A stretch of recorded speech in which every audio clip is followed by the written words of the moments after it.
Katoa, could I invite Pauline Cotter to make the karakia to open our meeting?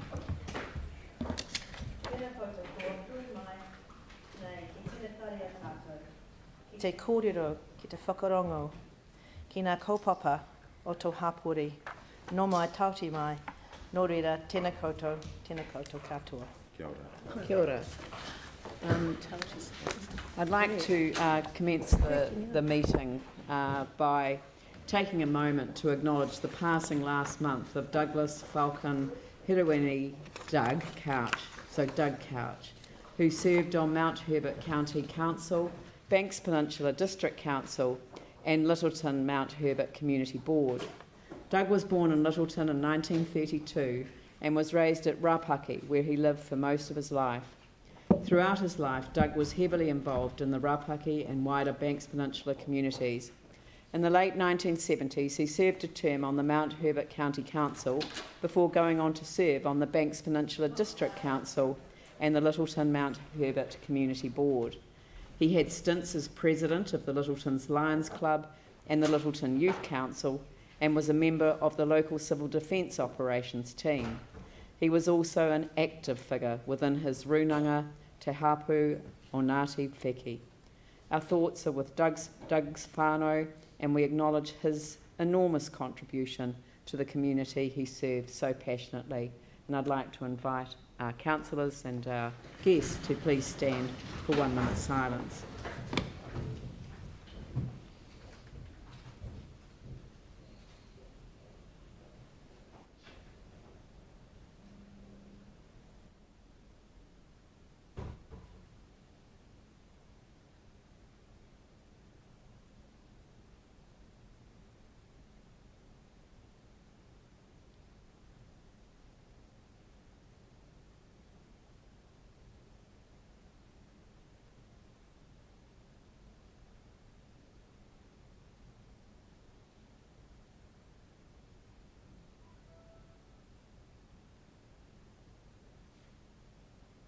Thank you.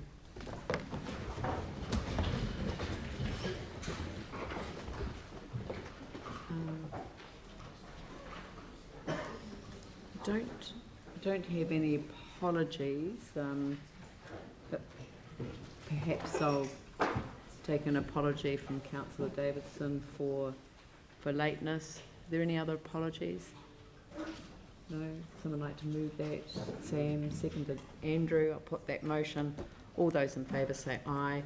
Those opposed say no. That's carried. I haven't received any declarations of interest. Have anyone got any declarations of interest to make on any of the... No. Well, just if there are any issues that come up in the course of the meeting, then I remind you that it's important to declare any interests so that decisions can be taken as to whether you should participate in the decision. And now we move on to public participation. There are no public forum presentation advised in advance of the meeting, so we move straight on to deputations by appointment, and I'd like to invite Julian Bowden, CEO of Mainland Football, and Anna Galvin from the Christchurch Netball Centre, who will present a deputation regarding item 17, the Netsall Sports Centre.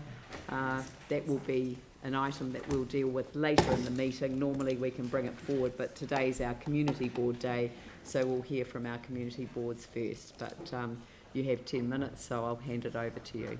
Thank you very much, and good morning to you all. Thank you for having us along here this morning. I'd just like to put an apology from Chris Rodder and Steve Barry, who have been two drivers of this project and have other appointments today. Today's really about giving you an update on the project and the opportunity that exists, which we are highly excited about. Christchurch Netball Centre and Mainland Football have been working in a collaboration since after the earthquakes around 2011 to look for an opportunity for a site to build a 10-court indoor facility. The two sports collaborate well in terms that netball is predominantly a winter sport and futsal predominantly a summer sport. So we have noticed a real lack of indoor facility in the city, and that's something we'd like to help correct. We've been fortunate enough to get a benefactor come on board who's prepared to invest $10 million into this facility. So a gift to the city of that size, there's not too many of those that come along, and it's something we would really like to be able to bring into Christchurch for the betterment of the wider community. Both of the sports, I guess, are in places where they could grow, and we've had no ability to grow our sports post-earthquake due to the lack of indoor facility. And we're probably one of the few, well, the only city in the country that doesn't have a major indoor facility for a number of its indoor sports. The council research and independent research has shown that even with Metro Sports Hub built, there'll still be a lack of indoor sports facilities for the sports. So we actually see this as an absolute positive step to sit alongside the Metro. The Metro with its 9 courts and us with 10 would allow both sports to bring a lot more larger events to the city. Each venue on its own probably wouldn't be able to hold things like national secondary school netball tournaments, national futsal tournaments and the like. And not even that, the ability to open that up to other sports and other community groups to use is something we see as highly positive. Through this process, several sites have been assessed. You can imagine over nearly 9 years, we've turned over a lot of rocks. But each of those has come with their challenges, and I guess what we've landed on is a site that we believe will meet the needs, meet the outcomes to the greatest level that it can from what we've seen. The benefits have been out at Ngā I guess, which is, I can see actually being New Zealand's premier sports hub in the country, one of a kind, and the ability for us to work with the other founding sports that have ended up out at Ngā we see as a huge opportunity. And while futsal and netball are key stakeholders, I think our ability to work with other sports in a collaborative way is really important. And the ability of a facility too that can meet other community demands. The setup of that being 6 courts on one side and 4 on another means it can be broken down and spaces made available for smaller or larger events and for any group in the community. So obviously we're really excited about the opportunity. I know you've got a paper in your pack there that I'm sure you will have read. There's quite a bit of information in there, and obviously we'd be happy to talk more. One thing I would like to do though is make a special mention of Andrew Rutledge and the Parks team, who have been absolutely supportive and amazing to work with during this process, and also the rest of the council executive have been nothing but supportive and have helped us through, I guess, navigate some quite tricky waters. So we really are appreciative of the council support. Thank you. Questions? Do you want to say a few words as well? No. Julian That's a joined up presentation then. Thank compelling. you. Do councillors have any questions? Aaron? Yeah, thank you for the presentation. Exciting for especially young people in sport in Canterbury. All going well. What's the opening date? We're thinking on the timeline at the moment, it could be like an 18 months from now. I guess there's a number of hurdles to get across still with any project, but we're looking at approximately a year build time we think can be achieved. So from the time we get through the next few hurdles, that's what we're thinking. Anne? Thank you, and it's really exciting. Just wondering, have you got any idea of numbers? So if we had a national competition happening, any idea of numbers that would be involved? I can talk to futsal in that we have national secondary school tournaments with 100 teams turning up with 7 or 8 kids. They'll be down here for a week. So by the time you add on the supporters, it's 1,500 people for a week using the facility day in, day out. Netball, very similar, about 130 odd teams at South Island secondary schools, those sorts of competitions, national secondary schools, national provincial champs, which is coming back again this year. So we're talking big numbers of teams, actually. Big numbers. And just to follow on with that, I see, the opening, it can be used between 8 and 10, I believe. I think that's the proposed opening, usage. During the week, what kind of usage would it have, do you anticipate? We see a huge opportunity with schools, certainly primary, intermediate, and high schools as well. But in an indoor facility of that type, it becomes easier to move children to. And there's a number of schools in the community that could make use of that. What we don't know is how many community groups may be interested in a space of that size as well to run all sorts of programs. So we've got to really, I guess, the blinkers are off. We're not set on exactly what that will be as yet. And I guess as we go through this process, the ability to engage with other parties that will find this space interesting. It's probably something that really excites us. Thank you. Any other questions? No? I think that there's general excitement at the prospect, so thank you very much for coming in and making a presentation. Thank you very Much much. appreciated. Cheers. Thank you.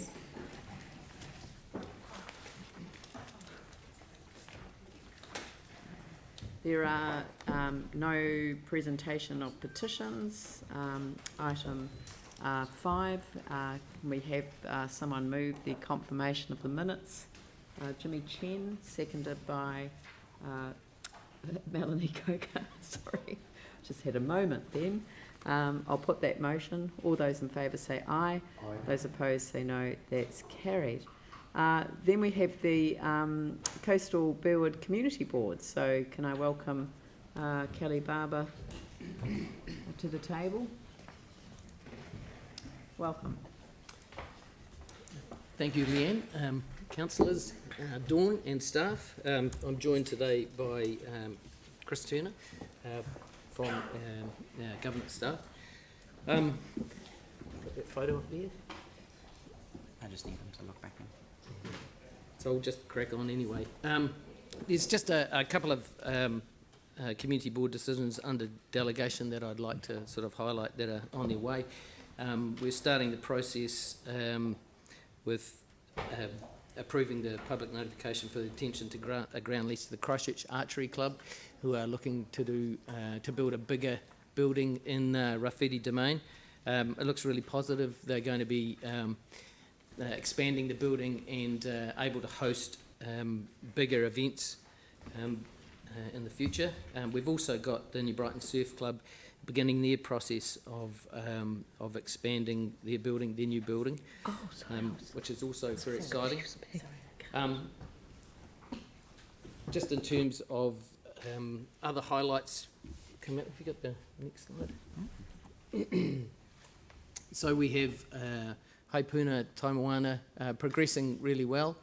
DCL are doing a great job there, and we have a blessing ceremony coming up on March the 6th, so not too far away from completion there. Next slide.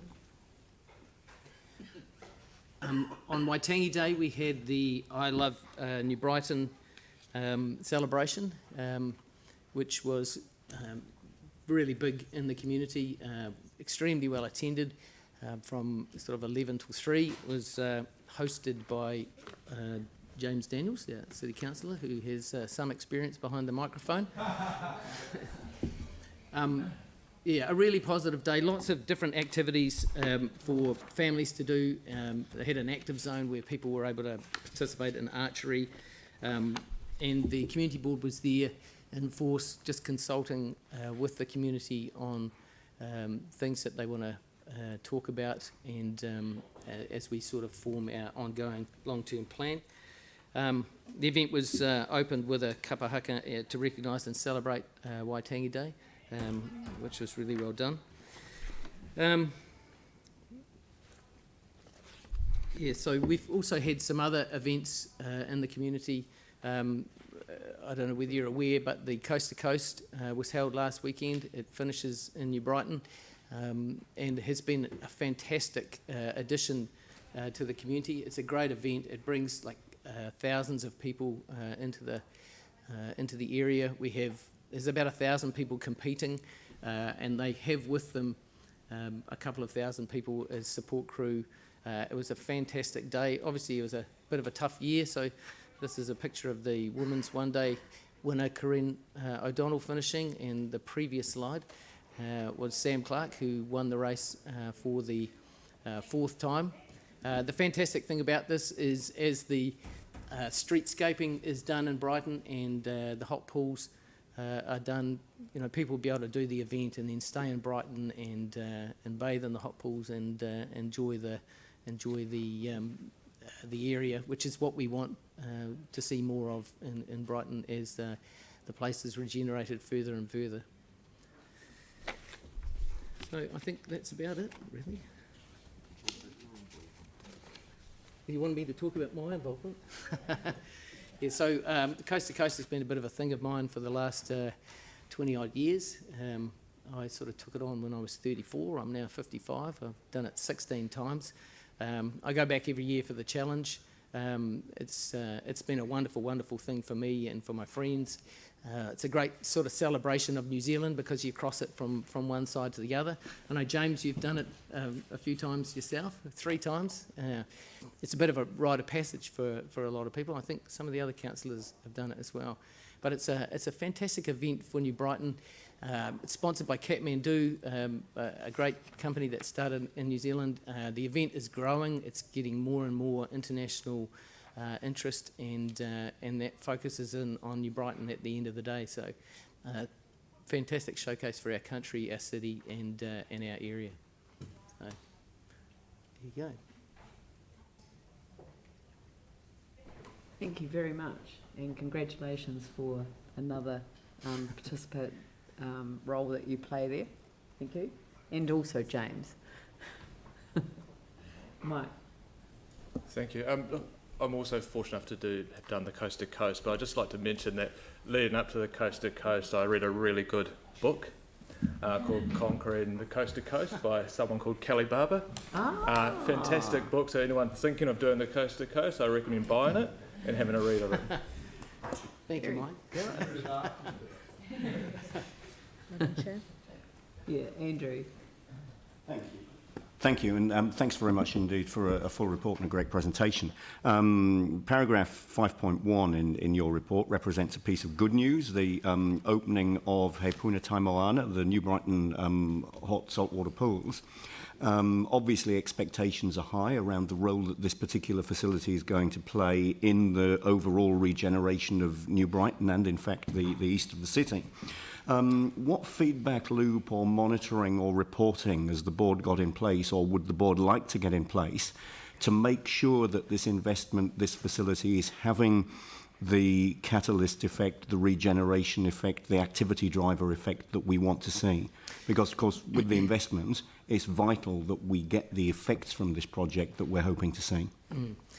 Well, I guess we'd really like to see that it is first affordable, and that the access to it is is not prohibitive to families. And I think we'll hear more over the sort of coming months about the pricing. I would hope that that would be forefront in everybody's mind, that it has to be accessible for the locals.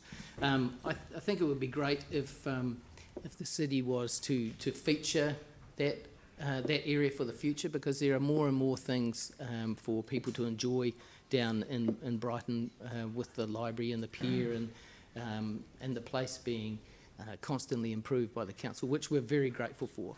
I think there's a lot of interest, there's a lot of talk about it, and I guess we can be helped by considerations for parking, because if the visitor numbers end up being like the projections that I've seen, parking might be an issue. It was kind of interesting at the Coast to Coast because there was a lot of cars in town.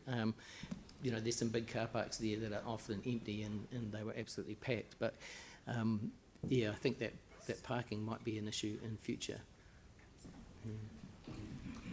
Is that, in terms of the fees and charges, you like the concept of a local discount? Absolutely.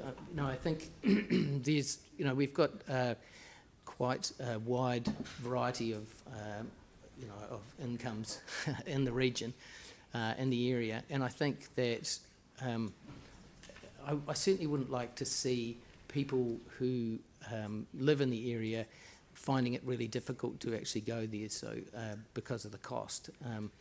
If you look at Hamner Springs, I don't know whether you guys are aware, I just saw the prices recently. It's $35 for an adult to have a swim at the Hamner pools. I mean, amazing facility, but that, when I think of, the cost of petrol for people to go up there, it might not affect a lot of people, but there are some people who would definitely find that really difficult to do. And I would hate to see that in our city, that we'd have a gem like the pools in a suburb, and the locals were sort of staying away because of cost. So Yeah, part of it's for an attraction though. So, do you think perhaps that a bigger discount might apply in off-peak hours?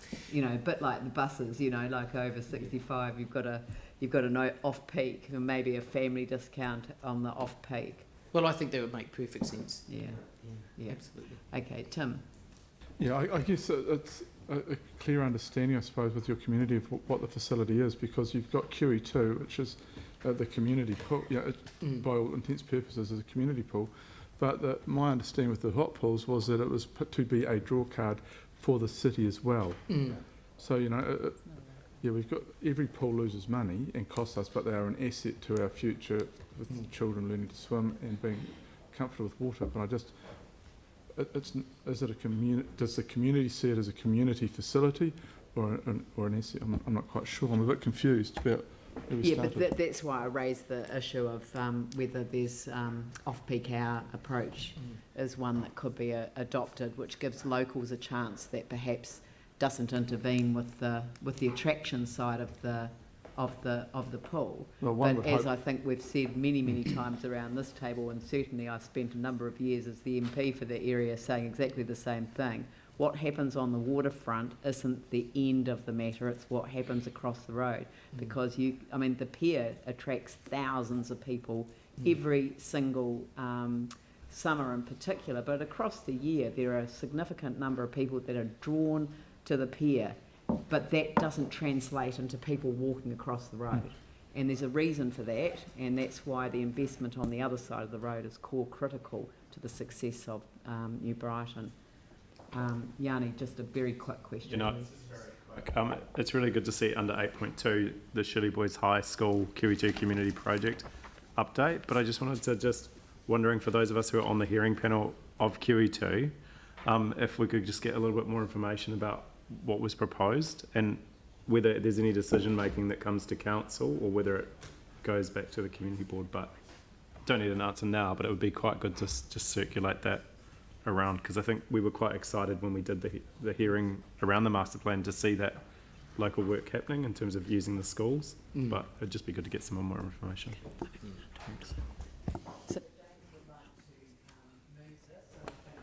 I'll move receipt of the... Sorry. Okay, and I'll just speak to that. And the point and the thing is that we've set what we believe are 5 priorities for the community board in our plan, and we're out consulting we did some last week at I Love New Brighton, and we're doing it at some more events in the very near future. So that's something that I think we should put on the table here. Lovely. So I move. Yep. Move it. So it's been moved and seconded. I'll put that motion. All those in favour say aye. Those opposed say no. That's carried. Thanks very much. Thank you very much. Thank you.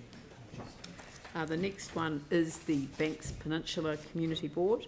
And if I could invite Tori Peden to come to the table.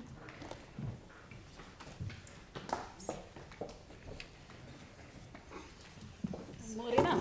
I have Tyrone Fields, Deputy Chairperson, joining us this morning. Good morning. He gets to push buttons. I do. I can do that. Okay, so first up we have the Mount Herbert by-election. From what we understand, we've got 19% voter turnout so far. We're hoping to get the target of 50% turnout. 24% now. Oh, okay, 24%. That's nice. Like I say, we're working on getting that 50% turnout, as quite often as the number at the peninsula. And we are working with local communities to make sure they get out there and vote. But we are looking forward to welcoming the new board member at our 2nd of March meeting. Now we've got cruise ships in Akaroa. Yes, there is cruise ships in Littleton this season, but more so next year. The board's longer term priorities for this this term is destination management, and we are working on that through our board plan. However, in the short term, we are doing some small things to Akaroa to help with cruise ships and how the passengers and crew are taken care of in Akaroa. As you can see in the photo there, we've got the big belly bins. They're going down really well. Was it 27 normal bins got taken away to have 7 big belly bins put in. So we're still working on is that the right number, and we're working with staff with that. As you can also see there, we've had some greening of the green space. You can see we've extra turf put down, and it's just generally tidied up the area. So the general feedback from the community is it is looking good. There's always room to improve, but it's looking good. We have got a new toilet block in Akaroa. And we've also had an increased presence of council staff in Akaroa, and that has been acknowledged, and I just want to shout out to the staff that are making this as smooth as possible for the conditions we have. There is also a concern with regards to cruise ships and tourism that has come through the community, and that is around hygiene in both Akaroa and Littleton. In light of the coronavirus, we do need to make sure we have got sanitation and hygiene practices in place, and it's been brought to our attention a few times about no soap in certain toilets and that kind of stuff. So that is a concern coming through the community, and I do agree with that concern that we do need to take care of our communities and take care of our visitors as well, making sure we have got those hygiene standards there and facilities available to them when they come into our ports and harbours.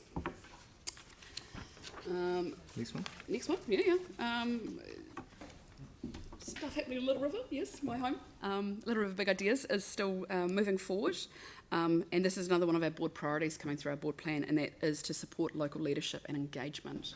The Little River community is very engaged and motivated to get some projects done, and with the help of the Little River Wairua Community Trust, they are moving a lot of those projects forward.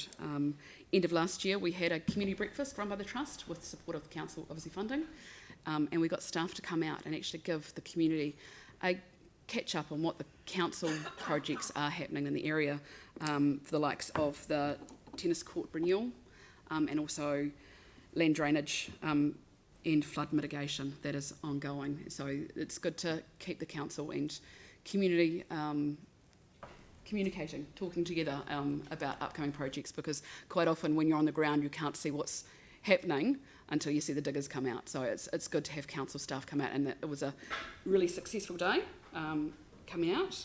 But there is lots of projects going on. Some are community led and some are council led, and it's exciting. Lots of things going on around Little River.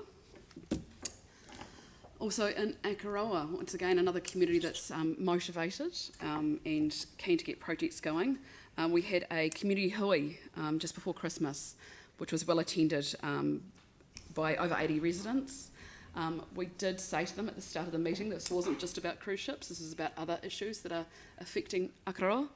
And what came out of that was things like cost of housing, attracting and retaining younger people, environmental regeneration, ageing population, and tourism, so destination management. So we are continuing to work with the community with another hui coming up, just to follow on from this initial one and see how we'd like to progress those issues with them, not for them, and getting projects off the ground. And like I say, we have very active communities around the peninsula.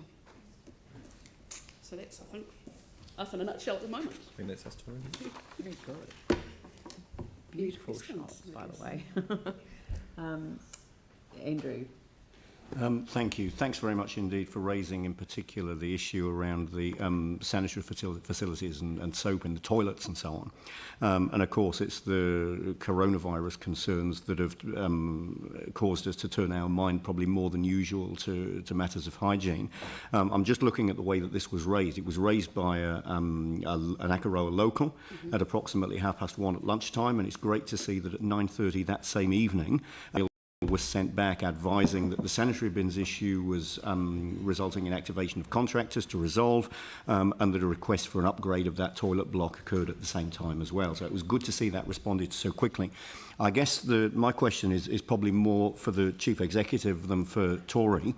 The fact that we identified that there was a toilet block that didn't have soap and hand dryers, again in the issue of, around this issue of a greater focus on hygiene, probably means that we should turn our mind to whether all our toilet blocks should have and do have those kind of facilities, and hand sanitizer is another thing that we'd probably put into that equation as well. So what the level of service should be, are we meeting it? If not, then can we upgrade all of our toilet blocks to the level that they should be, so that we're playing a leading role, an exemplar role in providing the opportunities for our community to do what they've been asked to do in the context of the coronavirus, but in fact what people should be doing all the time anyway. Very good. Are there any other questions or comments? Andrew, would you like to move the receipt of the report? Thank you. Seconded by Mike Davidson. I'll put that motion. All those in favour say aye. Those opposed say no. That's carried. Thank you very much, Tori. Thank you very much for coming today. The next is the Fendleton Waimari Herwood Community Board. David Cartwright and Bridget Williams. Welcome. Good morning all. Hi. Thank you for having us along here.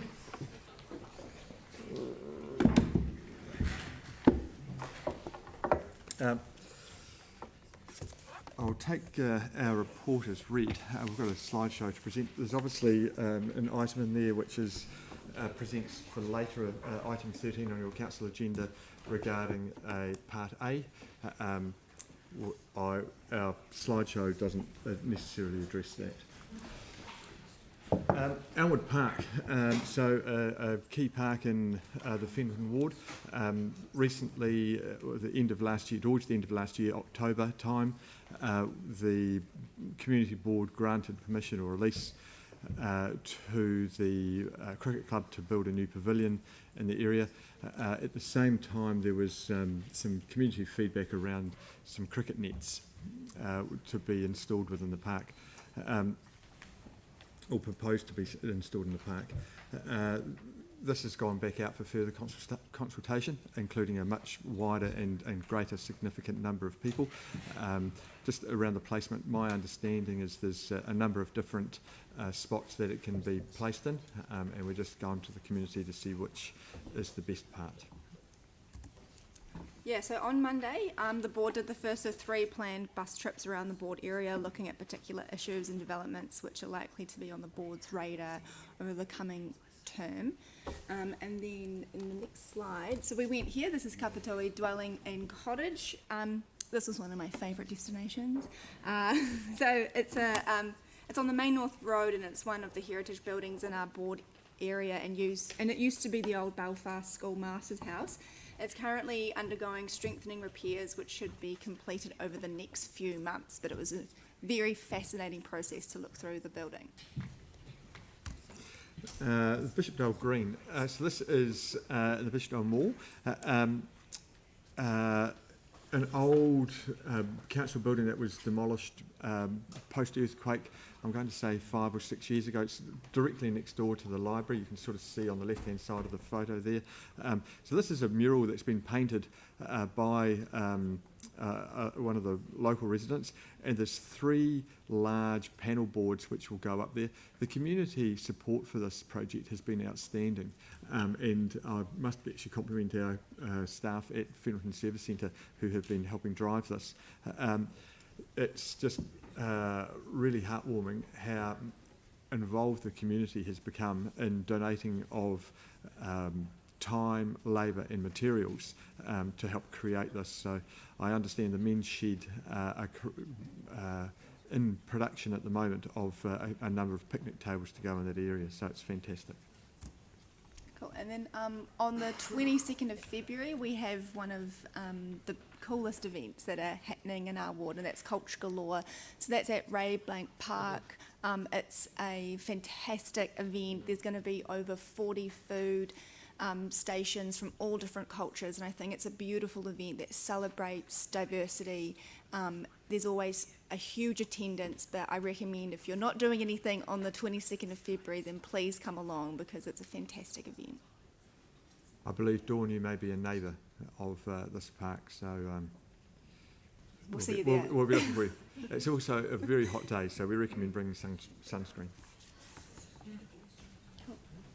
I'll be late because it's the clash with the anniversary of the 22nd of February Indeed earthquake, so there will be a memorial service at the Earthquake Memorial, and I think a number of councillors will be at there, but it doesn't mean that we won't come here as well, because it is such an important day. And actually somebody did a tweet, I won't name names, around their comparison between the cost of the night noodle markets, which has got nothing to do with the council. Yes. I think they thought that it had. And then said culture galore, which is the real deal. So I thought, and I said, well, feel free to advertise culture galore, because that's supported by 2 community boards. But Night Noodle Markets isn't in, it's a private business sponsored by the press. You could say culture galore was the original noodle market. Yeah, that's right. But it's more than noodles. It's it's a lot of different cultures that offer not only the food, but it's the dancing, it's the singing, it's the cultural experience, you know, and it is the vibe of the thing, you know. But look, thank you for sort of kind of ending your presentation on that, because it's definitely in my diary for slightly later in the afternoon, but I shall be there. Look forward to seeing you. So, has anyone got any questions for the community board? Happy to move, James. Seconded by Sam. I'll put that motion. All those in favour say aye. Those opposed say no. That's carried. Thank you very, very much. Thank you. The Linwood Central Heathcote Community Board. Sally Buck, welcome. And Alex Davis as well.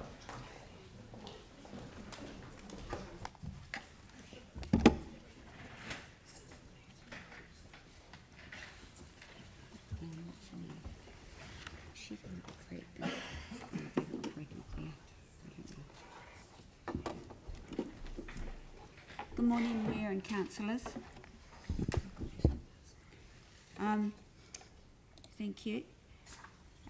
We've got some pretty mundane stuff. We don't have any Part A's today, so we've got quite a quick run through today. We've got all these things like bus stops and parking, and a couple of playground renewals, which is exciting for us. And we've got the Power Heathcote dredging programs continuing, obviously. You will see it when you drive around there. And we've had tree removals there.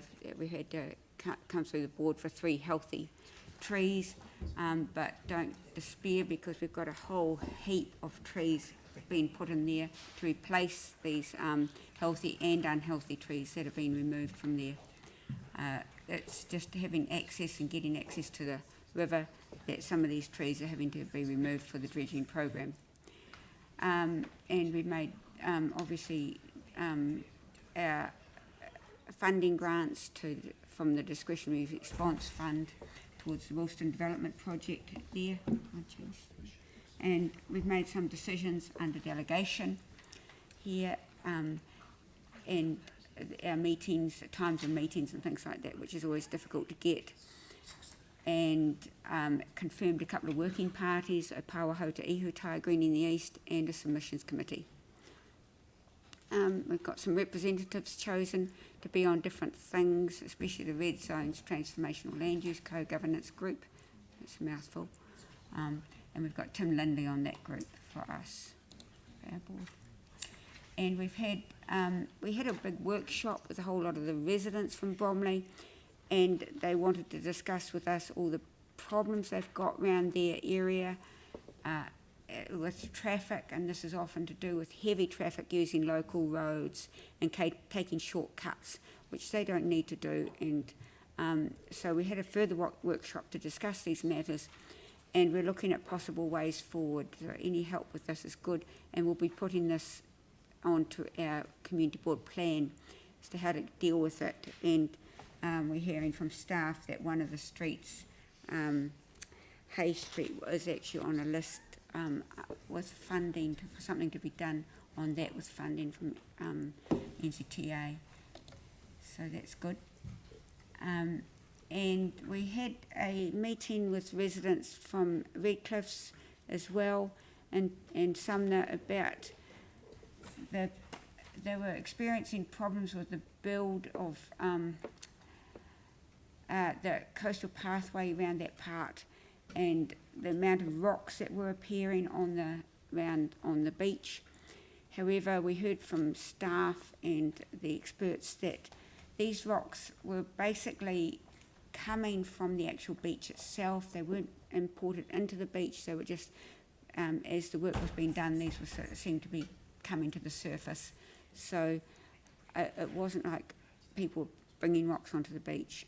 And I think we've sorted that one now, that problem.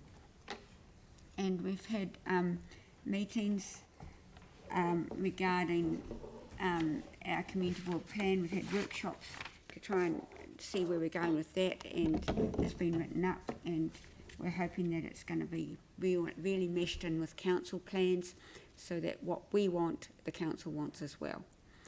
That will be really good to do that. And I think that's all I've got. The only other thing I want to say today was this has been a very short report, but however there's been a lot of things happening in our board area, and with all the summer events run by different organisations in our area and the things that are going on. And one of the best ways to get to know this, what's happening in our area, is to go onto that newsletter that's put out by staff each week.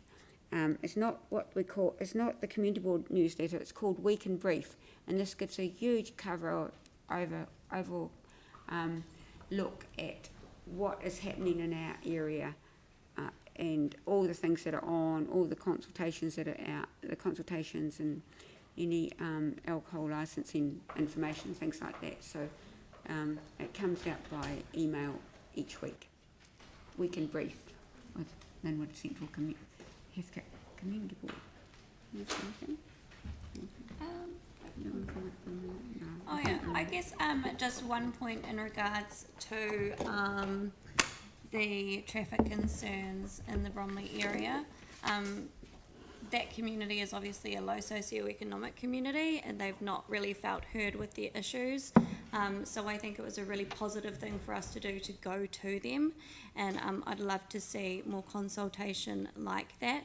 And we're really going to try and help that community actually advocate for themselves. We have a lot of communities that can already do that, but there's some communities that can't. So we're going to really look at trying to make that process happen with them. Got any questions? Right, questions?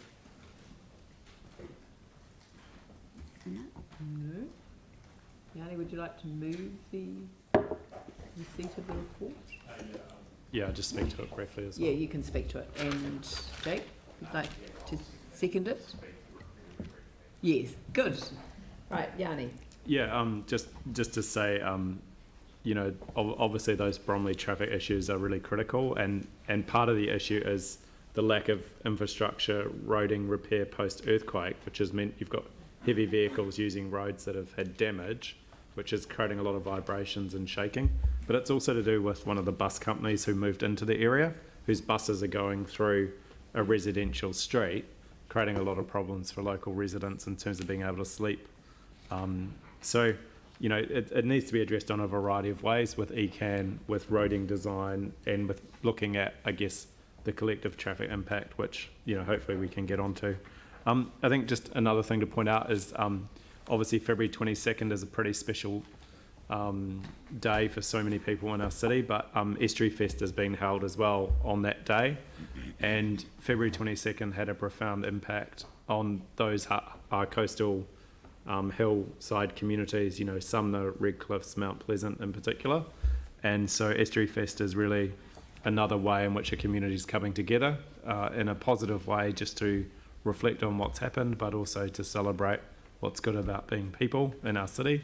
And that is really that strength of community that has come through post-earthquake. So just a little bit of an acknowledgement of a special event being held in our board's area. And for those communities, obviously February 22nd is a pretty emotional day for so many different reasons.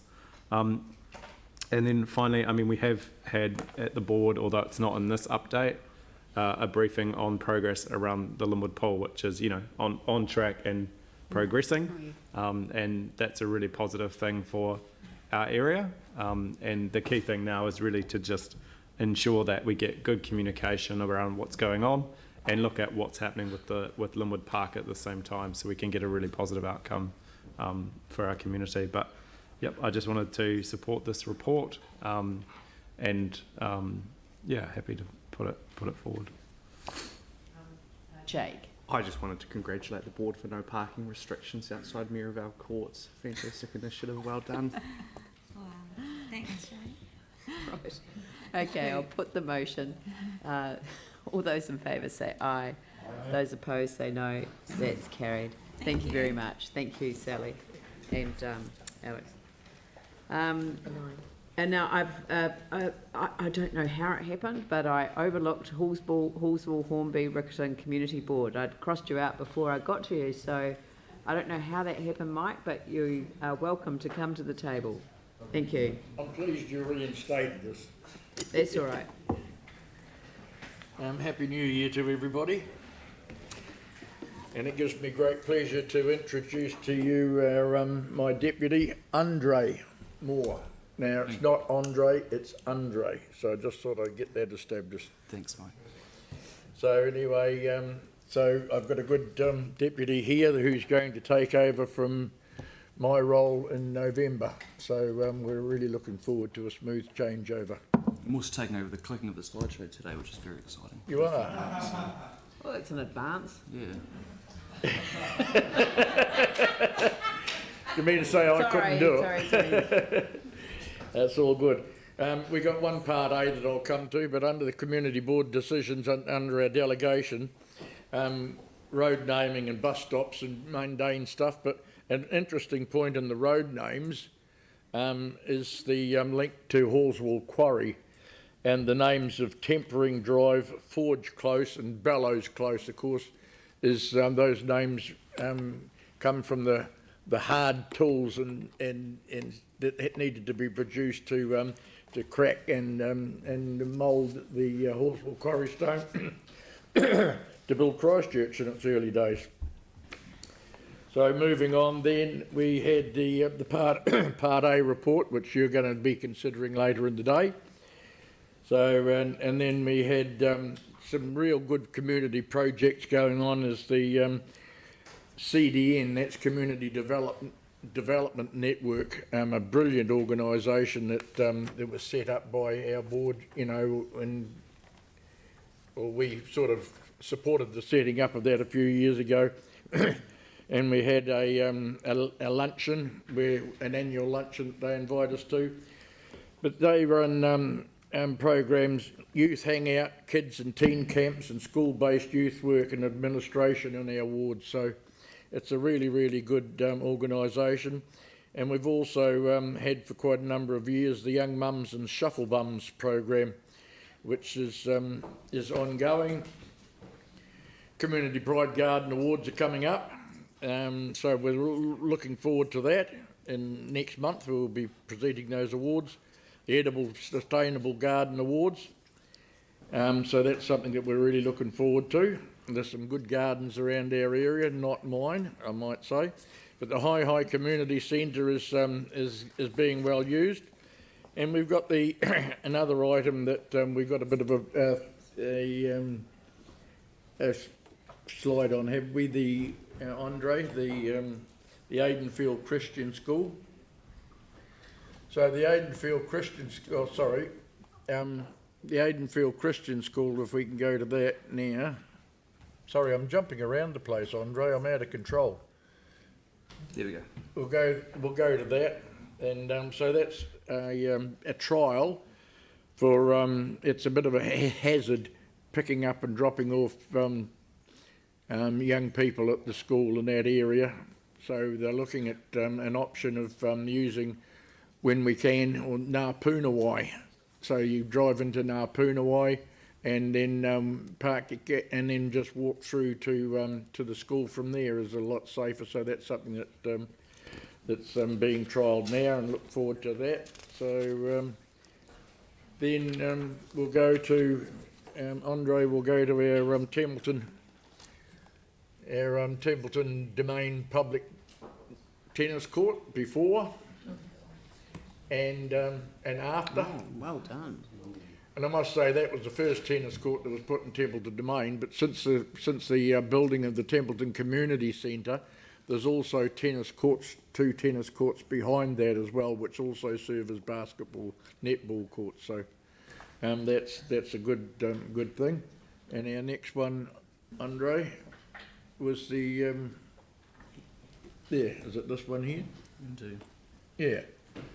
The Riccarton Sports Hub. We had a presentation to our community board just yesterday on the proposal to amalgamate sports clubs on the Upper Riccarton, the Riccarton Sports on the Domain, Riccarton Domain.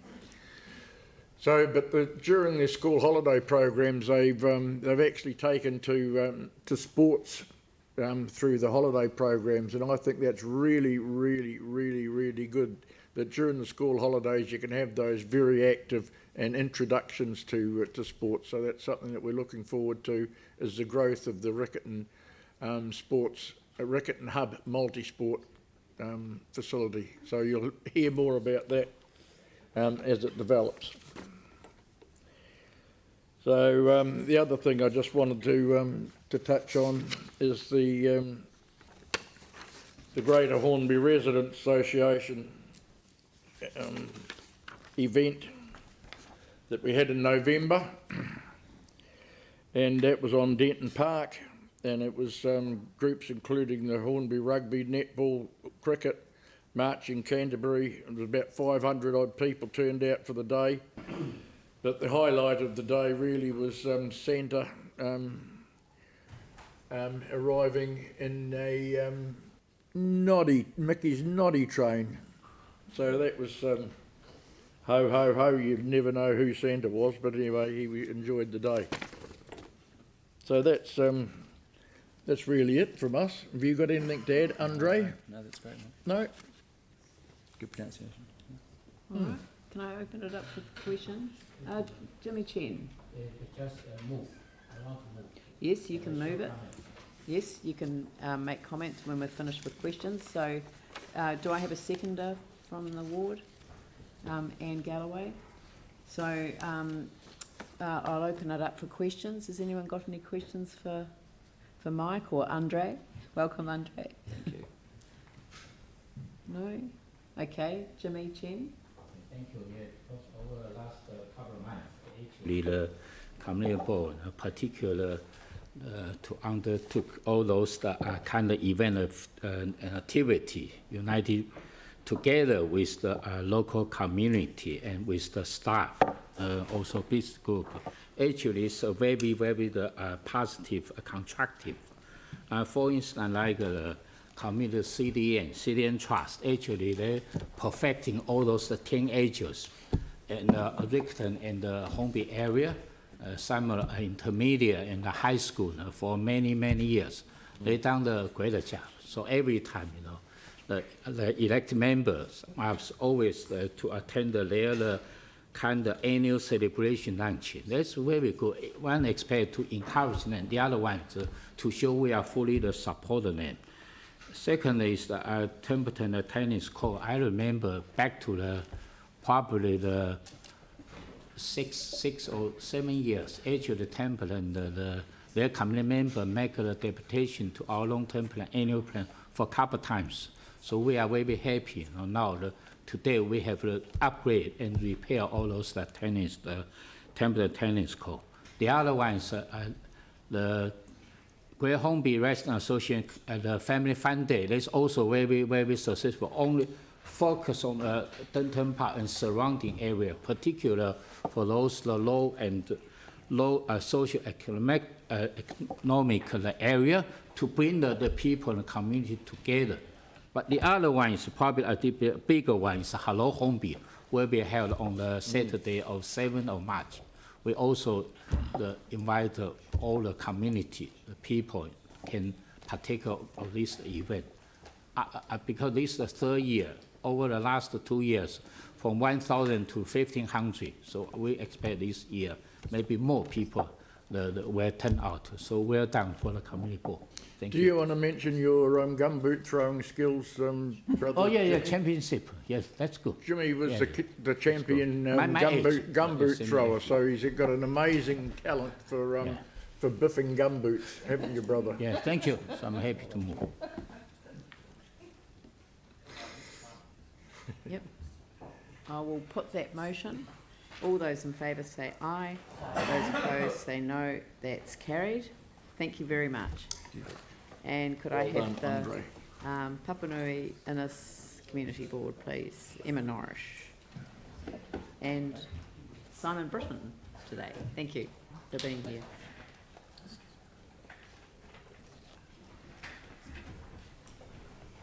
Kia ora koutou. Thank you for having us here today. I've got Simon Britton, Deputy Chair, with me today. We're going to take the report as read and we're just going to go through a few highlights from our area. Next slide. First up, we've got the St Albans Community Facility. Work has finally started on this project, which has been a long time coming. The old facility was damaged and then demolished after the earthquakes. And this one, the piles are in. We're waiting on this cross-laminated timber to arrive, and then work can get underway properly. And it's a 400 square metre building, and work is scheduled to be completed by December this year. And so that is being looked forward to by this community. The Santa Claus Charitable Workshop Trust is an organisation that our board has supported in the past. Before Christmas, we received a generous donation of 25 handmade wooden toys from that trust. They were passed on to one of our other local community organisations and distributed in the North community in our board area. So thank you to the trust for that. Also, towards the end of last year, we had our Leadership Day, which our community board runs for leaders in the community. We had 79 people from community groups, schools, churches, government agencies, residents groups, libraries. They attended, had a great morning, and we used it to engage with them over our community board plan, which work is well underway on. And once we've got sort of a draft together, we're going to go back to these groups to see what they think of that and get more feedback from them. This was held in December, the Northwest Pool Party at Jelly Park. This is a joint event run by the Recreation Advisors and our community board and Fendleton Waimarie Herwood, and also Papanui Youth Development Trust. There were about 200 intermediate and high school age students, and they enjoyed live bands competition, dancing, bomb contest, prizes and sausage sizzle. So it's a great event which we're proud to help support. Our last slide is from the St Albans Skate Jam, which was held last month. That was supported by community recreation staff from council, skate school and the Community Focused Trust.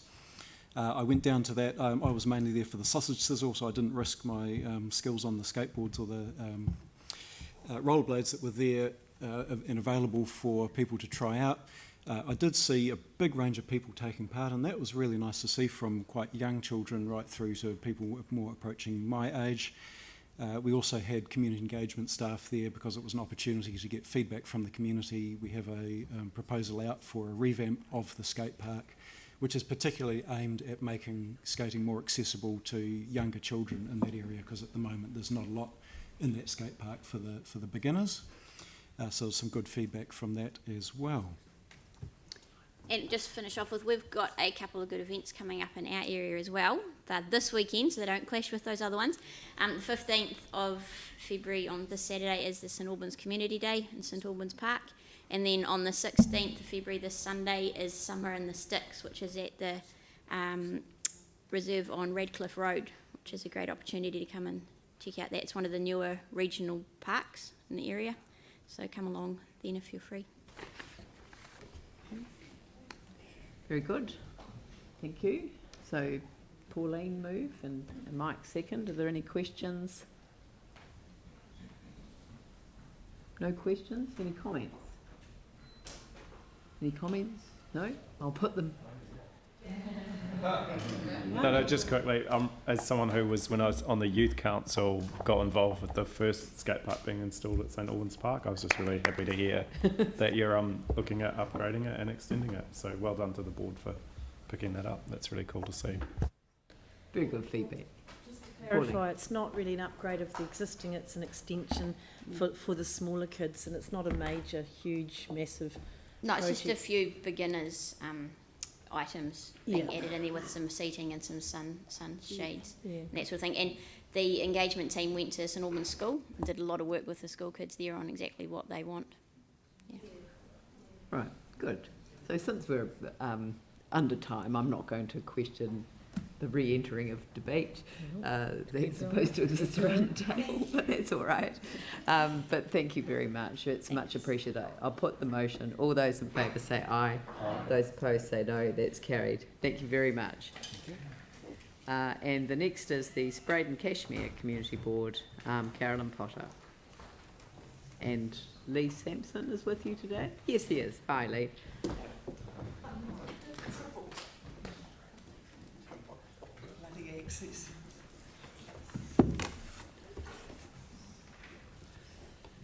Kia ora tātou. Before I start, I'd like to just beseech the council that when the build of the netball and futsal stadiums start occurring, if they could just look at disability access, which is disastrous at Ngā Pūnawai, and I'm not using that word. I'm using that word advisedly, and shameful at Ngā Pūnawai, and it would be great if the netball and futsal communities reversed that in terms of the development of their part of that project at Ngā Pūnawai. I asked them outside if they'd be considering it, and they had heard me talk about disability access to that facility. I want to mention before we start the amazing, out of the blue, fruit and nut maps, the trees mapping that the council has done and produced. I think this is an amazing thing. It's a thing that I wouldn't have even thought of doing, and I applaud the imagination of the staff who did think about it and did it. It would have been a project that would have taken some time as well. I think it's so imaginative, and contrary to the council's current trend, I would produce hard copies of this and put it in the induction packs of the university students. I can see this being on the wall of every loo in every disreputable flat in Christchurch when the universities come back to town, and that would be a connection with the university students that councils seldom make in real life. They would think that this was a great thing, and I can see them in the fruit seasons raiding these trees and setting out on hunting expeditions. I think it would be something that would really connect with them, and councils seldom do that. Is it you or me that's first up? I think you're first up. Okay. Sustainable Garden Awards.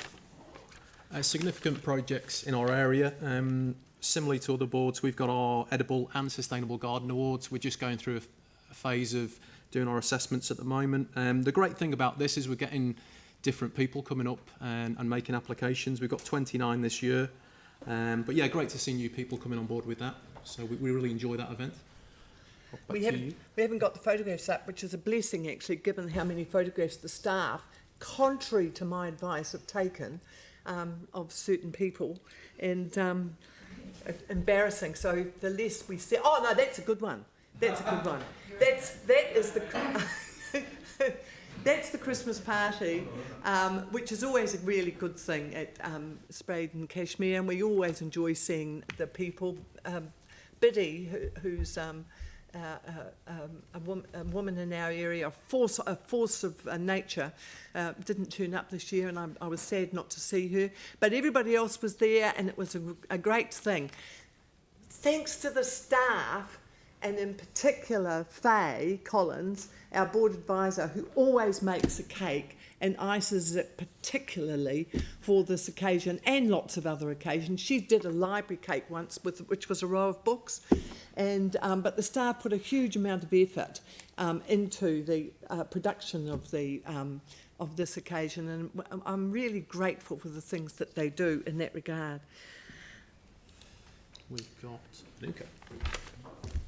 Oh yeah, Manuka Cottage. In 2015, the manager of Manuka Cottage, Cheryl Ann Davies, and I looked at each other across the room when we were told that Manuka Cottage building would start in 2016, which it never did. We turned the sod the other day. This is just an amazing thing, and actually the community, you can't see the numbers that were there, but the community actually turned out for this because it's remarkable. We are in a park next door to one of the largest City Council social housing estates, and we're in the park that's adjacent to this, and Manuka Cottage, in other words, is going to be bang in the middle of the community and on a site where the children can play outside, which is just wonderful, and we're delighted to do it. Cheryl Ann is on the left of me just there. And we're delighted to have it. And Alan Hudson turned the sod with the spade, and he is a redoubtable person who has led the community in so many respects and sustains St Mary's, where Manuka Cottage has been residing all these years. We are thrilled that it started. It's only going to be a modest cottage, but it will be a wonderful asset to the community. Don't take any notes of the pictures. Just talk about, I think it's Hunsbury next. We've got a little bit just, there's also been an outreach programme from the library, so this is just music in your library as well, so just, there's a few photos from that up in front of you, which is, just a great outreach programme.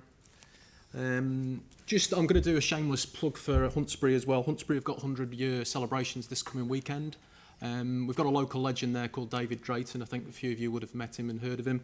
So just want to give them a plug. So this is a 100-year celebration, which is going to be in the reservoir up on Hunsbury Hill.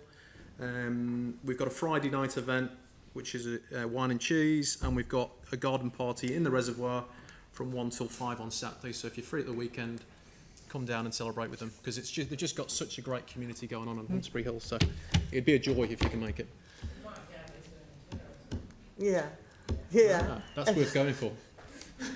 One of my thrills in Hunsbury was seeing a woman loading a sheep in the back of her station wagon at the bottom of Hunsbury Hill one day, and she carted it up to the top of the hill where I was walking my dog, and she lets it out to graze at the top of Hunsbury Hill, and she does it every day. There's another photograph somewhere, I think.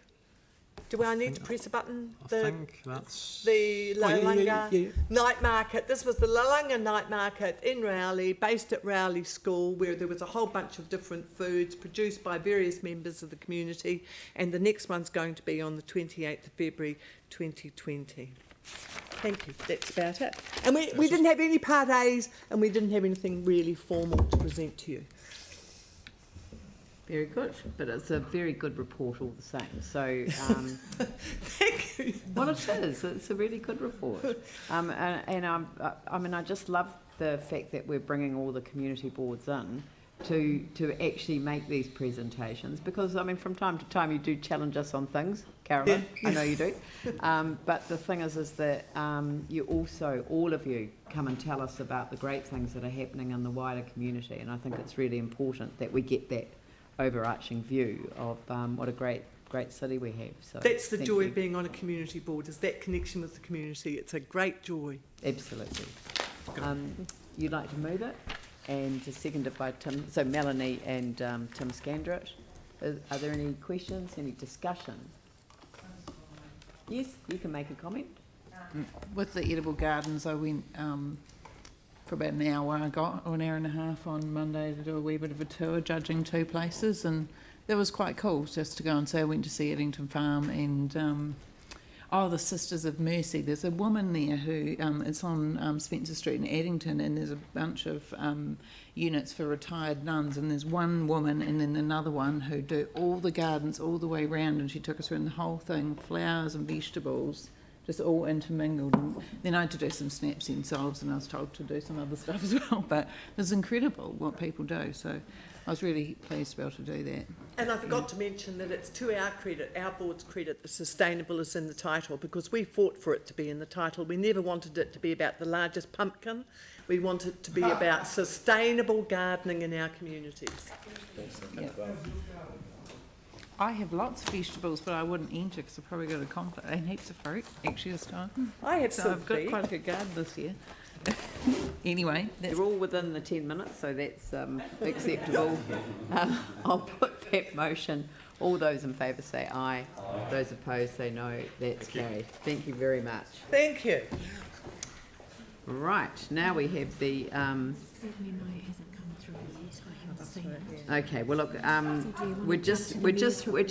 we're waiting for a memo on the Northwest proposed speed management plan, so I'm intend to move on to the Netzel Sports Centre Limited proposed consultation on ground lease in Punawai. You of course will understand that this morning's presentation was to support the establishment of the Netzel Sports Centre Limited. There is a proposal to consult on a ground lease in Punawai to support that, but the submitters this morning did not touch on that because that is an issue that needs to be debated elsewhere. So, yeah, no, I'm just going to get staff to present the report first, and then I will ask you to move it, Tim. Right, thank you. Good morning, councillors. Thank you. Just by means of introduction, the authors of the report are here to answer any questions you may have. I would request that in the recommendation that you see in front of you, that we make a minor adjustment to the second recommendation. The Netzel entity have informed us that they have given a commitment to the benefactor, the donor, that they will wrap up all matters prior to the end of June 2020. The date that is referred to as a potential hearing date in the report would not allow that to occur. So we're going to have to do a little bit of work and ensure that the hearing occurs prior to that date. So we're just going to add date to be advised after convened and by the end of June 2020 to the end of the sentence, if that's acceptable. The proposal is obviously a very exciting one for the city. Things have had to move very quickly, generally driven by the desire of the benefactor to see closure. Otherwise, they were going to be considering other options. But I think we've fallen on a really sensible location from a resource consent perspective that will be required. It is a compliant activity. No doubt there will be lots of community input into this consultation process, should you choose to consult. And in particular, there will be a lot of interest, I suspect, around traffic movement, given the scale of the facility. And those matters will be dealt with at that time. The Netzel entity have been advised by our regulatory planners that they will have to have very comprehensive traffic management plans as part of their resource consent application. So just as a reminder, what we're here to focus on today is to notify the public of an intent that we wish to consult on the notion that that land would be utilised for this purpose, and that's the entire purpose of this report. Thank you very much. So, Tim, part of the reason was to hold back on moving and seconding is that there's been an adjustment to the recommendation. If you're happy with that adjustment, then I'm happy for you to move it, and you'd like to second it, Sarah Templeton. So are there any questions? Oh, quite a few questions. Okay, so we'll take Melanie, Yanni and Jimmy. Just very quickly, and I wouldn't have noticed this if you hadn't mentioned about the hearings panel, but how long will the consultation period be? Because 2 months is normally, that's actually quite long really, isn't it? Look, it is, and that was really driven by the first look at the schedule of hearings allowed us to have a longer consultation period. Our engagement team advised us that the common pattern of submissions is usually a bit of a rush at the beginning and a rush at the end, and the bit in between is not so important. But we felt that it is a significant development, and we will give people as long as possible, while still being able to present that information back to councillors for a consideration. So it will still I be think 2 the months. message is coming through, though, that time is of the essence.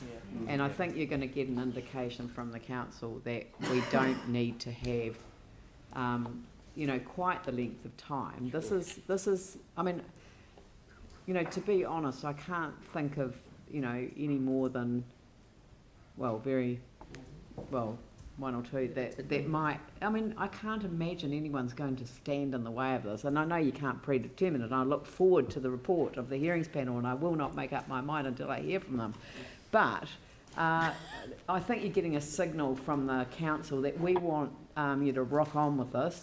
It's a great concept, and it would be great to get the feedback from the community as urgently as possible. So a sense of urgency you're feeling around the table, and as long as you give people fair and reasonable time to make a submission, given the significance in terms of the scale of the development, which is Ngā Puna, it's a massive development. So, just as a reminder, the Reserves Act requires a minimum of 1 month. Yeah. And so that's consistent with our normal process. Right, minimum. Thank you. Yanni. Yeah, thanks. I just wanted to clarify in terms of the information that goes out for consultation. Will the public have enough information to understand things like the traffic management and the parking issues? That will depend on how far through the resource consenting process the NETSL entity are, but I can follow up on that. It's not required technically for this consultation, but we'll certainly encourage the applicant to release as much information as possible. So is the consent process going in parallel with this process? Yes. Yes. And is it expected the consent process will be publicly or anonymously notified, or we don't know yet? That's a question for the regulatory team. It's compliant with the zoning in that activity, but there may be 1 or 2 matters that require it to go limited notification or wider, but I can't give you an accurate answer on that. Okay. And again, I mean, I'm slipping in here, but can we encourage you to get as much information into the public arena associated with our consultation? And I know that there's an obligation sitting with NETSL, but it would be really good for that traffic management and also parking. You know, I mean, obviously a lot of people park out there. It's a long way out. I don't know whether we've got a bus stopping there yet. But it's certainly something I'd like to be talking to ECAN about, because that would certainly help if we could get buses that were literally using it as a bus stop. Jimmy? Thank you. Yeah. My question is, what's the relations between the NETSL and also existing the Ngā Puna Wai, the Sports Trust? What's their relations? So initial conversations have commenced. That is literally between those entities. Yes. They have met, they've discussed the proposal, and they'll continue to discuss it through the consultation process. Okay, well, they are separate trust. It's not the same trust. They're separate entities at the moment, but if this proposal proceeds, remembering we're just at a very early phase, they will continue to engage with each other to work out what that final relationship will be. Okay, thank you. Good. Anne? Obviously, this is incredibly exciting for our city and for the area, and it's a wonderful opportunity. You'll know that Ngā Puna Wai, the team that developed Ngā Puna Wai, did a lot of work in creating a really positive relationship with the people that are living around there, and I think that it's really important that we continue in that vein in terms of consultation and conversation. So people are concerned about the traffic, and they're concerned about the speed that people drive along there, so I'm imagining that those things be given an opportunity to address those. But I'm also wondering, will the same team that actually did the consultation with the residents in the past, will they be the same people again, do you think? The same, well, certainly the same team as council's engagement team. Right, and it will be the same, yeah, okay, so they will build on that relationship. Yeah, I think it's really important. The neighbours around Ngāpunawai have had to, really accommodate quite a lot. The lighting, for example, the change to the whole area, and they've been very good about it. There's been one or two who have perhaps, not been as happy as others, but I think it's incredibly important that we build on the relationship and honour that's what's been done before. So if we could please note that I understand there is time constraints, but that people need to be brought along with this to get to continue that positive relationship. Yeah. Thank you. Sarah.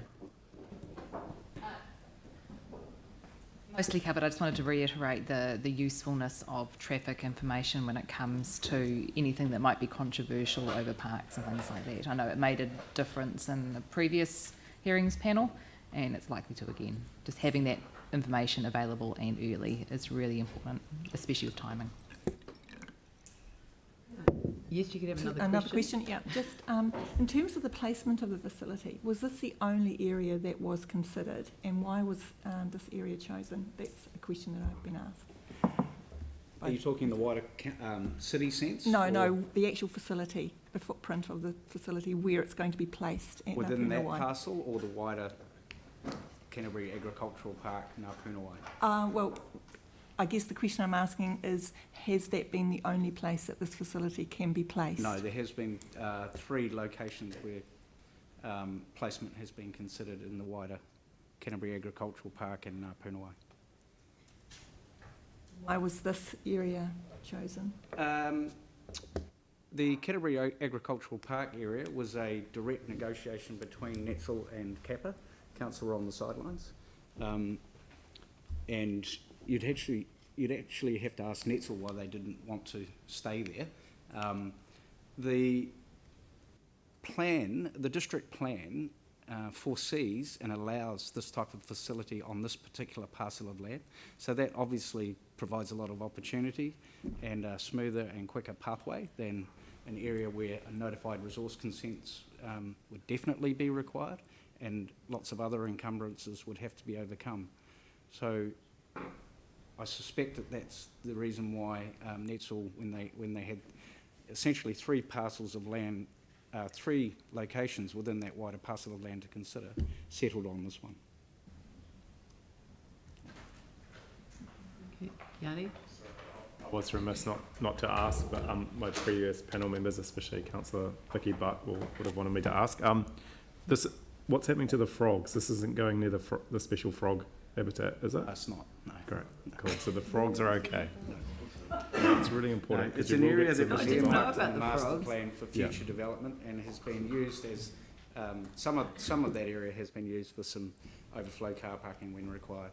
But the frog habitat, the special frog habitat, is protected, and it will continue, and that's really important. No. I agree. Good question. Native flora and fauna, absolutely, including frogs and snails have been. Mind you, the snails did find a whole lot of relatives when they were moved, so they weren't as endangered as we thought.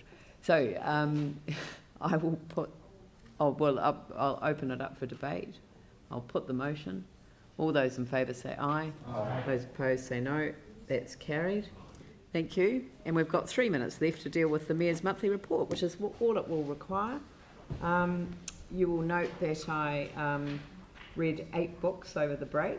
I have highlighted a couple, and I hope that you found that interesting for those of you that read it. Speech Police, the global struggle to govern the internet, was enormously helpful in understanding the way to approach the commitment to free speech while finding ways to modulate the worst aspects, those which incite violence, spread untruth and promote hate. It was a really good read because it helped in a very simple form, and it was written by the UN Special Rapporteur on the promotion and protection of the right to freedom of opinion and expression, and he talked about the importance of using a human rights lens in order to help you navigate that extraordinary balance between all of us who believe in free speech and all of those of us that are really, really concerned about the impacts of incitement to violence and the spreading of hate and lies in order to promote that violence. So, you know, it was a really helpful one for a conversation starter, and I'm hoping that these are the sorts of conversations that we'll be able to have in the wake of events that have occurred here. The second one was the overstory, and it was actually sent to us by Pure Advantage. And when I say us, I don't know whether any of you were sent it as well, but because it was a gift from Pure Advantage, I'm making it available to councillors who want to read it. It was the only fiction I read over the break. I only read non-fiction normally. But it was a collection of stories that merged into this really powerful message about the nature of the forest environment and the impact of deforestation, clear cutting and habitat loss, which I'm sure was the intention in sending the book. But it really, you know, when everything all came together, the individual stories throughout it, it kind of drew you into a place where you understood that all of these things have meaning and connection within the natural environment that enables us to consider things that we have to consider as a city and as a nation. The Pure Advantage is a group that exists to champion environmentally focused economic models and business practices as the best way for New Zealand to become and remain a world-leading, climate-positive, economically thriving and socially just society. These are business people, so this is not, you know, this is why I'm saying that they're a really interesting group. This is not sort of the climate emergency. These are very successful business people who've come together and who've said that we need to do our bit to help change what is happening in the world. Yanni mentioned this the other day, the Eastern Christchurch Housing Trust I went to see when I got back in town after being up in the Coromandel, and the community board contributed $14,000. The trust, the equivalent of $30,000. Some of that was in kind. They did a lot in kind. But if we'd gone out to tender for the repairs, it would have cost the council more than 3 times that amount. And I just want us to think on that, because there's a community group that wants to make a difference in terms of having rental accommodation available in a nice house in a good part of town, you know, on Pages Road, a house that we'd purchased for road widening, not required for that, a very active community board member at the time who wouldn't let it go. You all know Tim Baker. And he just kept pushing and pushing and pushing until he got what was wanted. I know he was the one that went under the floorboards and dragged out, I'm not even going to go with what he described on the particular day. I think David Close was, who's pictured there as the chair of the trust, was the one on the receiving end, was able to confirm how horrible it was, but they got the job done. And to me, this is what strengthening communities, connecting communities is all about. This is about building social capital at the same time as getting better outcomes for the city as a whole. So I want to publicly call them out and congratulate them. Devoshell AMP show, if anyone gets the chance, it's the first Saturday back, it's the second Saturday back in January, the 11th I think it was this year. I'm telling you, if you haven't seen the terrier race, it's hilarious. It is well worth watching, and it is worth going out for that reason alone. It is just such a great day. But of course, Devoshell was such an amazing place. And sadly, I missed the Little River show the following week because I attended the celebration of the life of Margaret Jeffries, who I've called out there. I use her in all my PowerPoint presentations about what community leadership is all about, and it was very heartwarming to hear her family speak about so proudly of their mother's contribution to to the wider community. The Skull International Executive visit, I will mention that because Peter Morrison, our local champion for the hospitality sector, has been elected as the world president of Skull International for the next year. So it's a huge opportunity for us, and he was able to bring the executive here and at the same time celebrate the 50th anniversary of Skull Christchurch. I mean, Skull's a good word, isn't it, for the hospitality industry? Yeah. But it doesn't mean that. So I'm just saying. But it was just really good to be a part of that, and to know that they're bringing the NZ Skull Conference to Christchurch in April this year. So again, a great opportunity, and that's going to be followed in May by the Trends Conference, which is the biggest tourism operator, travel planner conference ever, in the that we have in New Zealand, and it's a huge opportunity for Christchurch that it is here. So, I will happily accept. Oh no, the last thing I'll mention, and I know I've gone over my 3 minutes, but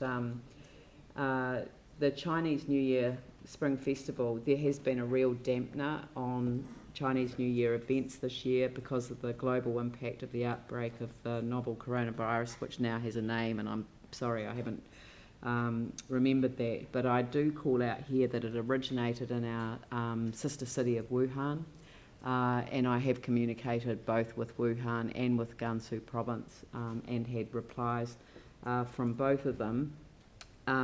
But I just do want to say that at this time, our local Chinese communities with family back in China will need a lot of encouragement and support as their anxiety and fear grows about what is happening.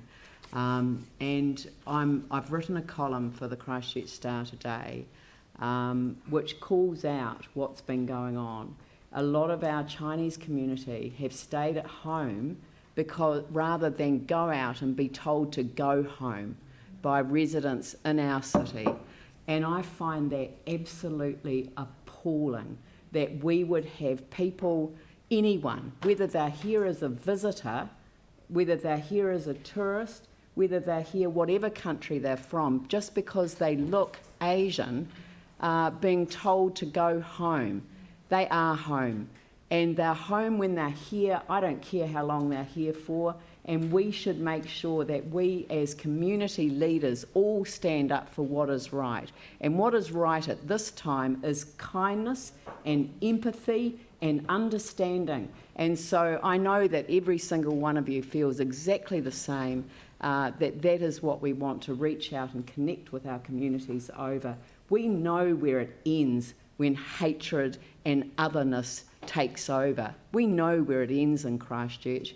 And this is not acceptable, and we all have to stand strong on it. So I haven't called it out in quite those terms because I wanted to save it for my column today. But that's what I've said in public, and that's what I'm saying here. And I hope that that's the support that I get from around the table, and I know I do. So if somebody would like to move the receipt of my report, I'd be very grateful. Pauline and Jake. So any discussion? Yanni? Thank you. And thank you for raising that point. And it does feed into this morning's presentation that a number of us went to along with yourself from the Salvation Army around the state of the nation. And one of the questions posed at that really is, they tell the story of the Good Samaritan, but also know who's your neighbour, who's looking after people that need support and help when they need it. And that's quite a powerful thing for us as a city and as a community. And in fact, as I understand it, going back for many years around pandemic planning, if people know their neighbours, we're much more likely to be able to deal with the consequences of some of these horrific things that happen. And so just knowing your neighbours is actually a really important thing. But also, I think, as the Mayor said, looking out for each other and standing up for those who need help and support. So I just wanted to just personally acknowledge what you've said. I do hope as an organisation we can be looking at what we can do to support our Chinese community at this time, which you know, is hard to comprehend how stressful it must be, but it must be quite an awful situation, and I hope we're doing all we can to support them. Thank you. Thank you. I'll put the motion. All those in favour say aye. Aye. Those opposed say no. That's carried. Thank you very much. And on that note, we'll break for morning tea, and if we could be back here by 10:20. Oh, make it 25 past, and that just gives you 15 minutes to get a cup of coffee or tea or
Can we please gather round, take your seats, thank you very much. More fun. Just beforehand, Sam had a conversation with me about the company that you're associated with, so Yeah, would you I like just to thought- just state what you Yeah, raised? definitely. Sorry, I should have mentioned it at the beginning of the meeting, but obviously the Northwest proposal, a company I'm associated with works on the corner. It's not actually in the speed zone itself, but it's probably about 300 metres from it. So it's not a conflict, but we just thought we're better to mention it, just be Yep. upfront. So, I mean, anything, and if it were, it's managed by the declaration, so thank Definitely, you. And that was a very good example to the team about handling potential, what could be perceived, and it's really just the perception that it could be. But you haven't discussed this matter with Downers in any way, shape or form? Right. Thank you very much. Okay, so we're moving into the discussion now. We've got some, I'd like to invite staff to come forward, and I know that you've done some further consultation. I think it would be helpful though to talk through the sequence of the paper so that we can clarify. There seems to be a difference of views around one of the community boards in terms of one of the recommendations. So if we just talk about the recommendations generally, that where there seems to be agreement, and then we can focus on the one area where there seems to be some issues that we'd like to tease into, and to hear some further advice from staff, and that's the Maclean's Island one. So can I get the standard, all of the other stuff out of the way first, if that's acceptable to people, and then we'll move on to Maclean's Island. Is that all right?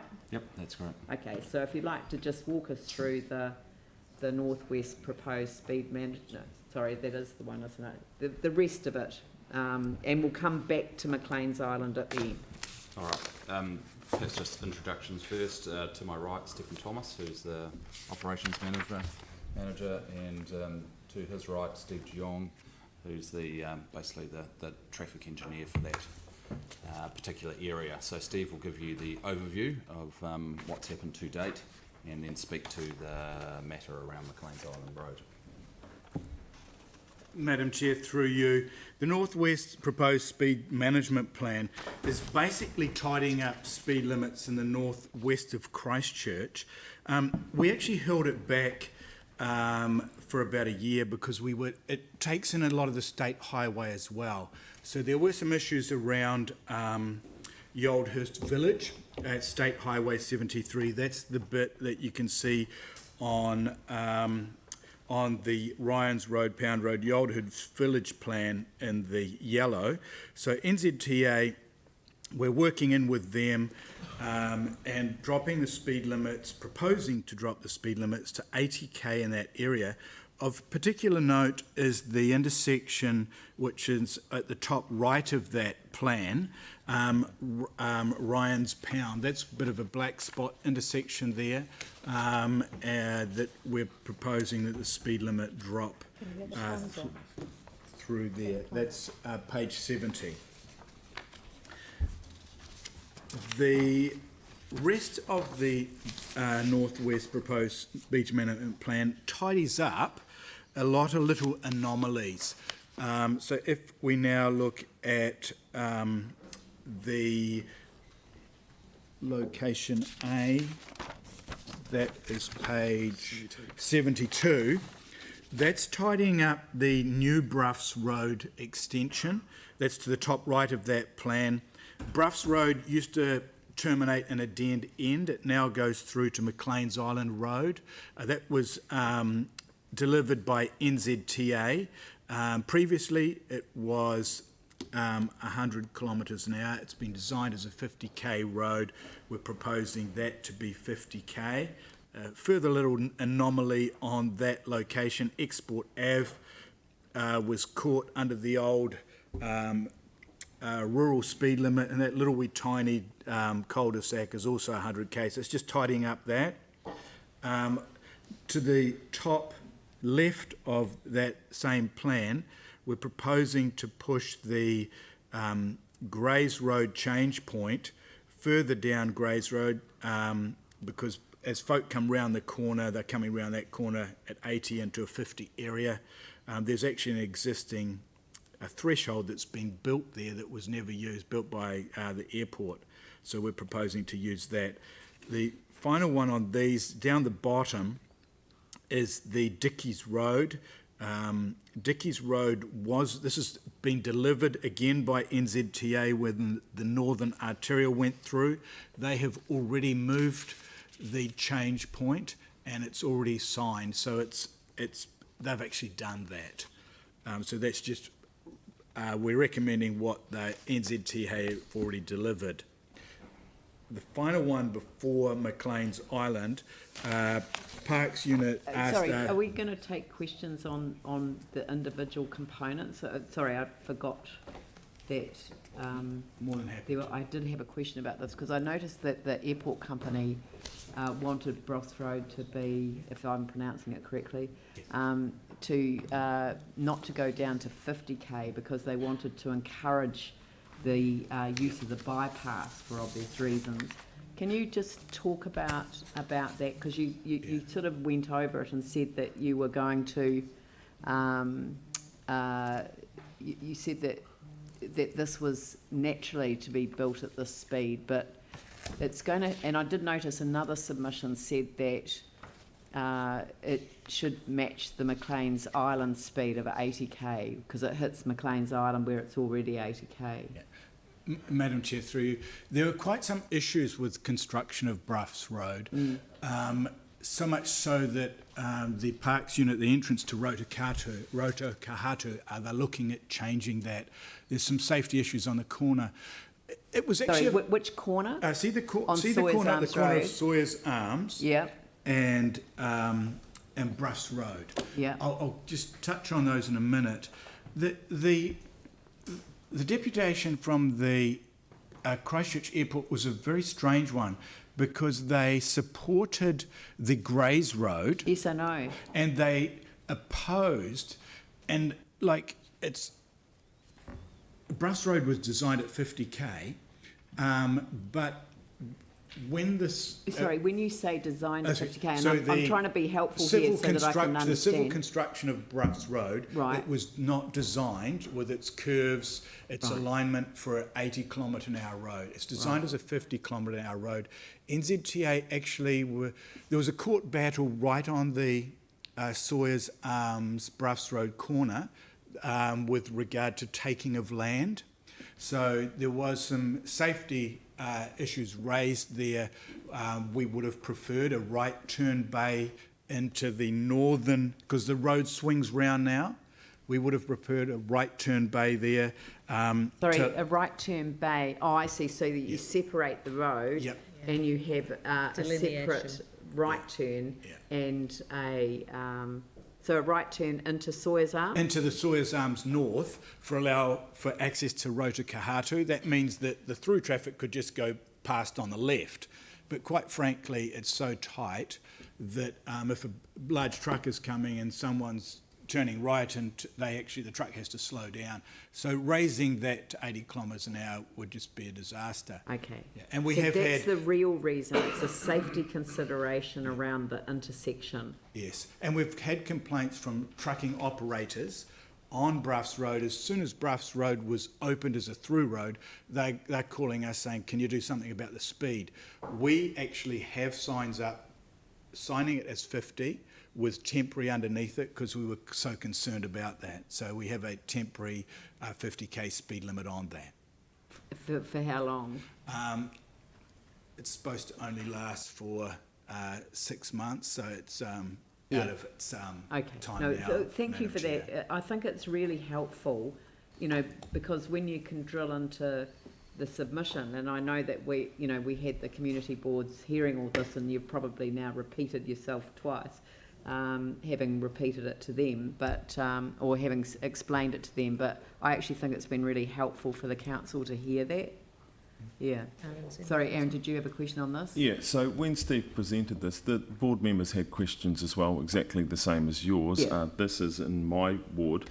and have driven around there a number of times. Trucks are often backing out onto the road along there. There's no straight lines. Yeah. The staff recommendation is exactly right, and out of all of the recommendations, this one here would be the best one of the whole lot. Excellent. Because it's the most safest. But when our airport company makes a Yes. submission, I think it's worth asking the question. And we did listen to that as well. That's brilliant. Yeah. Thank you.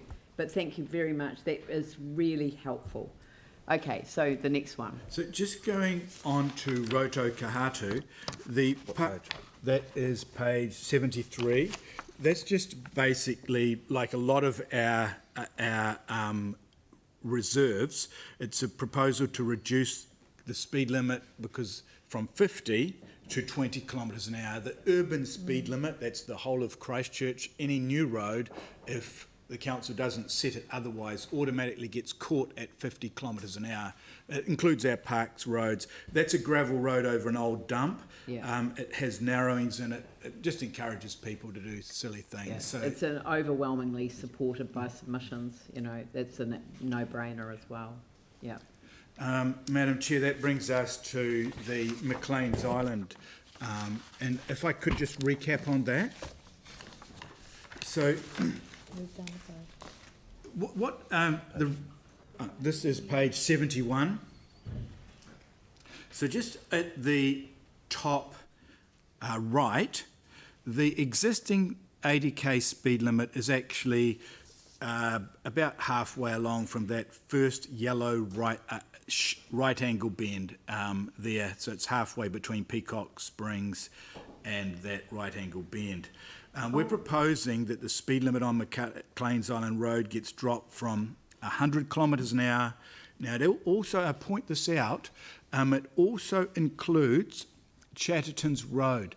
Right up on the top left, McLean's Island Road finishes at that sharp bend, and then it becomes Chatterton's Road, and the other side of that is actually Selwyn District Council. They support, so Selwyn District Council has looked at this, their transport manager has driven it, and he concurs with exactly what we're proposing here. The proposed 80k speed limit goes round to the Ecan Equestrian Park. The reason for that is because there's a lot of horse trailers that pull out of there.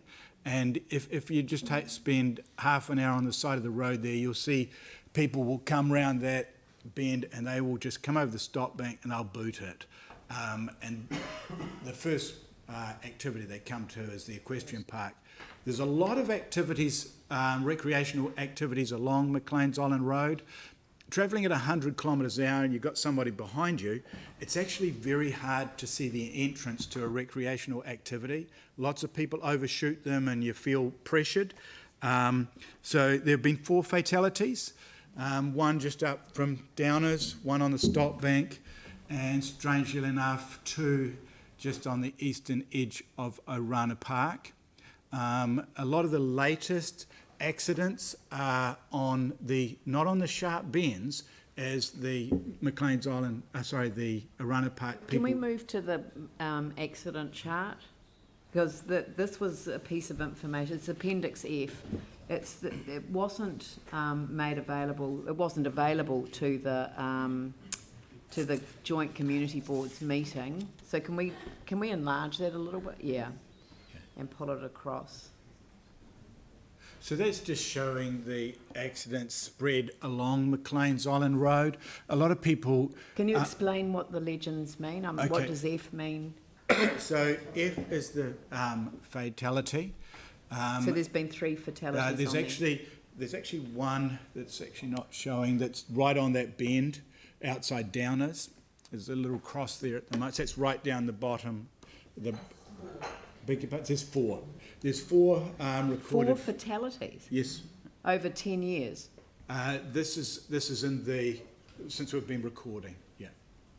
And there are a lot of the latest accidents are actually loss of control on the... Can we call them crashes and not accidents, Yeah, okay. please? Thank you. A lot of the recorded crashes, the recent ones, are loss of control on the slight bends, not at the right angle bends or the stop bank. And that came out when I was actually visiting some of the clubs along there. a number of them owned up and said, actually, I've had an accident. I came along here in the winter time, so there were 2 people that had mentioned they had had accidents visiting the clubs. So that, unfortunately that wasn't presented. It was my mistake. I thought I'd sent it, I hadn't. Okay, so what does M, N and S mean? Okay, M is minor injury and S is serious. Right, and what does N stand for? Non-injury. Okay. Wow. It's actually a deceptive piece of road. The police officer I spoke to the other day said he'd just pulled someone over at 120. Yeah. No? Yeah, I know. So, if you're happy for me to go on to the consultation, I think that this hadn't been seen by the submitters, including McLean's Island. Yeah. Yeah. The information was sent to the Arana Park people. They requested further detailed information that I cannot send because we're not allowed to send details of individual accidents. So they did, because it records the police. When we drill down into an accident to see what caused an accident, we get the police report, and that's not public information. They can see the beg your pardon? That you've made this that data data available. is. So this is just the recorded locations and the type of accident. All right, sorry, go back to the other one. I thought it was useful to make sure that people understood this, because I didn't understand that this hadn't been until I reread the thing this morning. So, all right. The only other thing I would point out, Madam Chair, is that Miners Road is the first 150, 200 metres is sealed. The rest of it is a gravel road. We initially proposed 80 because I felt 60 was a bit slow. That was opposed by NZTA Senior Safety Manager, who said, look, it should be 60. I said, look, I'm happy to support that, and took it to the boards, who also, the joint boards, support the reduction of that to 60 kilometres an hour. Right. And tell me, where is the boundary with Selwyn? Because it's so funny that you can't see them on the road. Yeah, it's a difficult one because the boundary is actually the centre of Chatterton's Road. Right. So there's a maintenance agreement that they do the whole road. So if this proposal is successful, Selwyn will have to do some changes on Chatterton's Road. Right. Yeah. But they're happy for us to do the signing. But they've made the decision to reduce the speed limit? Yes. Yes, they haven't put that to their council, but they will follow that up. And I mean, I've driven down here a few times, and it just seems to me that it isn't an obvious changeover point from from McLean's Island Road to Chatterton's Road. It's not. Yeah, you just go around the corner, and then you're on the old West Coast Road. You know, like, it's awesome. It's a great bypass. But it's okay. So I hadn't appreciated that was the Selwyn boundary, and Selwyn have agreed to reduce the speed limit. Yes, ma'am. Okay, cool. Okay, well that puts a different light on it as well. Okay. So actually, just further to that, Andrew Maisie, the transport manager, he did drive that road and concur with the proposal 80, and he also felt that just terminating the proposed 80 past the equestrian park was the correct location. So following the meeting of the joint boards, staff felt that the opposition from Arana Park was probably more of an outlier. Strangely enough, Arana Park in 2006 had requested us to drop the speed limit on McLean's Island Road. And so it was quite a surprise that they had shifted some animals that were apparently upset by the noise. But the purpose of their opposing it is increased travel time, which works out at about 46 seconds in each direction. This is for their visitors. For their staff mainly. 46 Alright. And so, look, following the board's recommendation to council to reconsult, because we felt it was an outlier, we did some door knocking, and that is the memo that you requested us to provide, that lists the clubs that were open, and on the 11th and 12th, we actually had a call from the manager of the Isaac Wildlife Trust about boy racer activity in the area, and they support dropping the speed. The McLean's Island Golf Club, the Canterbury Kennel Club, Coringa Golf Club, the Steam Scene, the Vintage Machinery Club, the Vintage Club. There were only people available at the time, and it's not a small thing, the Spare Parts division. Its shed is bigger than the meeting room here, and the police that were on duty at the time all support lowering the speed limit to 80 kilometres an hour. Right. I'm just, the last question that I've got is around the numbers of submitters on this, because I feel like I've read two different figures.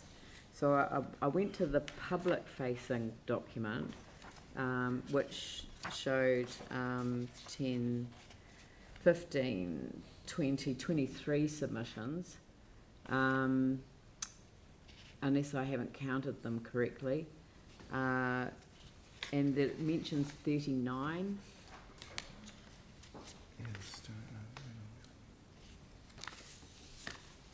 I've just got confused because, I mean, the way that I read it, and admittedly I read the submissions, I mean the summary of submissions rather than the actual submissions, but I thought they were all in the summary. So, Madam Chair, just to clarify, what we did, and the consultation leader's not here, because this is a joint consultation with NZTA, a lot of people, so on the Yoldhurst Village speed proposal, a lot of it was split out, and they forwarded that to the NZTA board.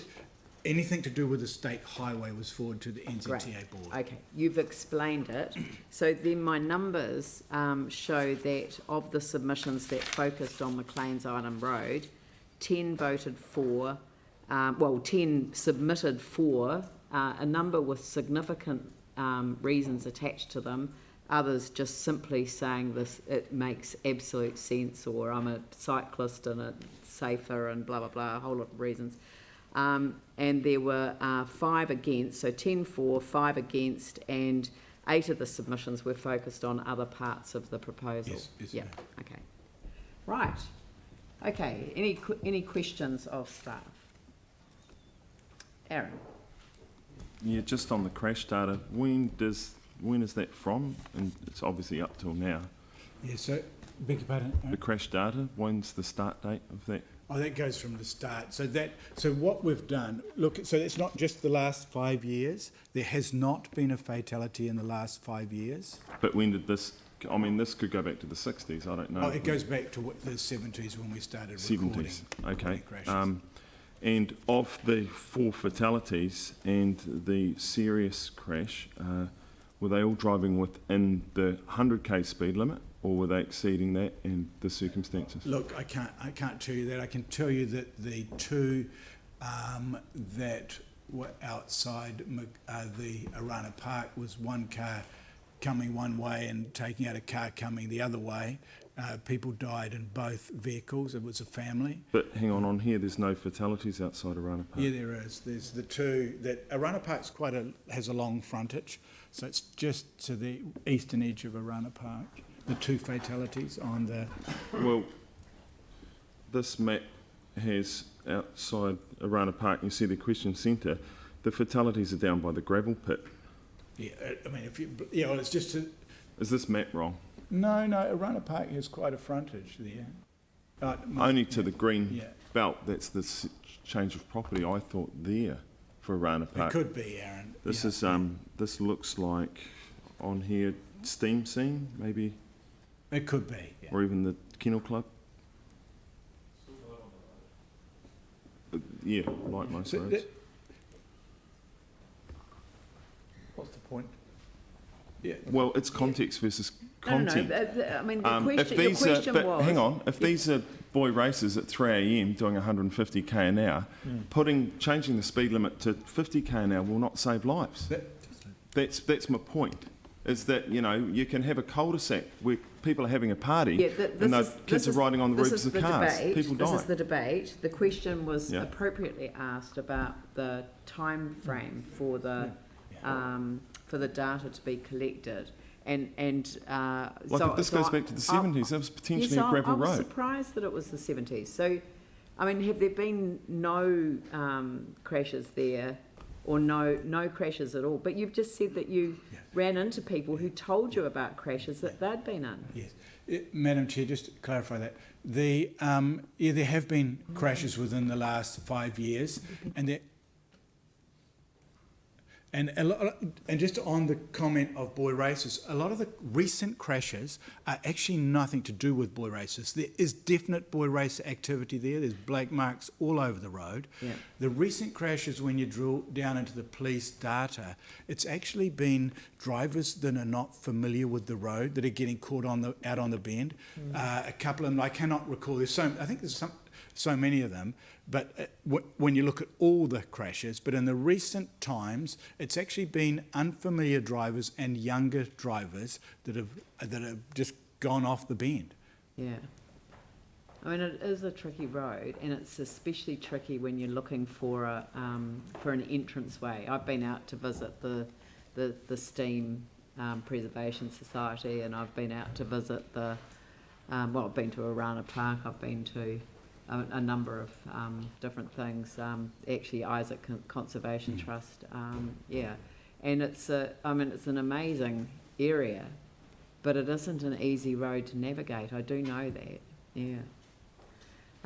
All right. So, any other questions for staff? Aaron? So the other one, and it's one that I asked or had raised at your presentation, Steve, is the majority of crashes here are on the 90-degree bend by the Isaacs, is by far the majority. Yet that's 80 kilometres an hour. It's a 90-degree corner, and yes, they are the speed reduction signs right there, and it tells you to take the corner slower. And then you've got the hump just along where I think it's got that's the other big pile of crashes where it's got the 4 and so on and a fatality. That area there would be better served at 50, 60 kilometres an hour, and then going to either the 80 or 100. So just can you explain to the council why that's not a consideration, given there's two 90-degree corners? So the speed limit. So the speed limit change now is, like I mentioned previously, it's actually not up at the top. It's about the middle of the north-south bit there on the right. Look, a speed, and you'll see it's a cliche. Speed is not a target. Those corners have the advisory speed for the corner, which you mentioned, Aaron. The advisory speed for that corner, I think one is 25, the other's 35. So that is saying that you should be cornering at 25 or 35. To have a section of 80, 50, 100 is just confusing for motorists. It's not a target. You drive that at 80 kilometres an hour. You don't have to drive at 80 kilometres an hour. You come to the bends, you take them the bend advisory signage tells you to take it.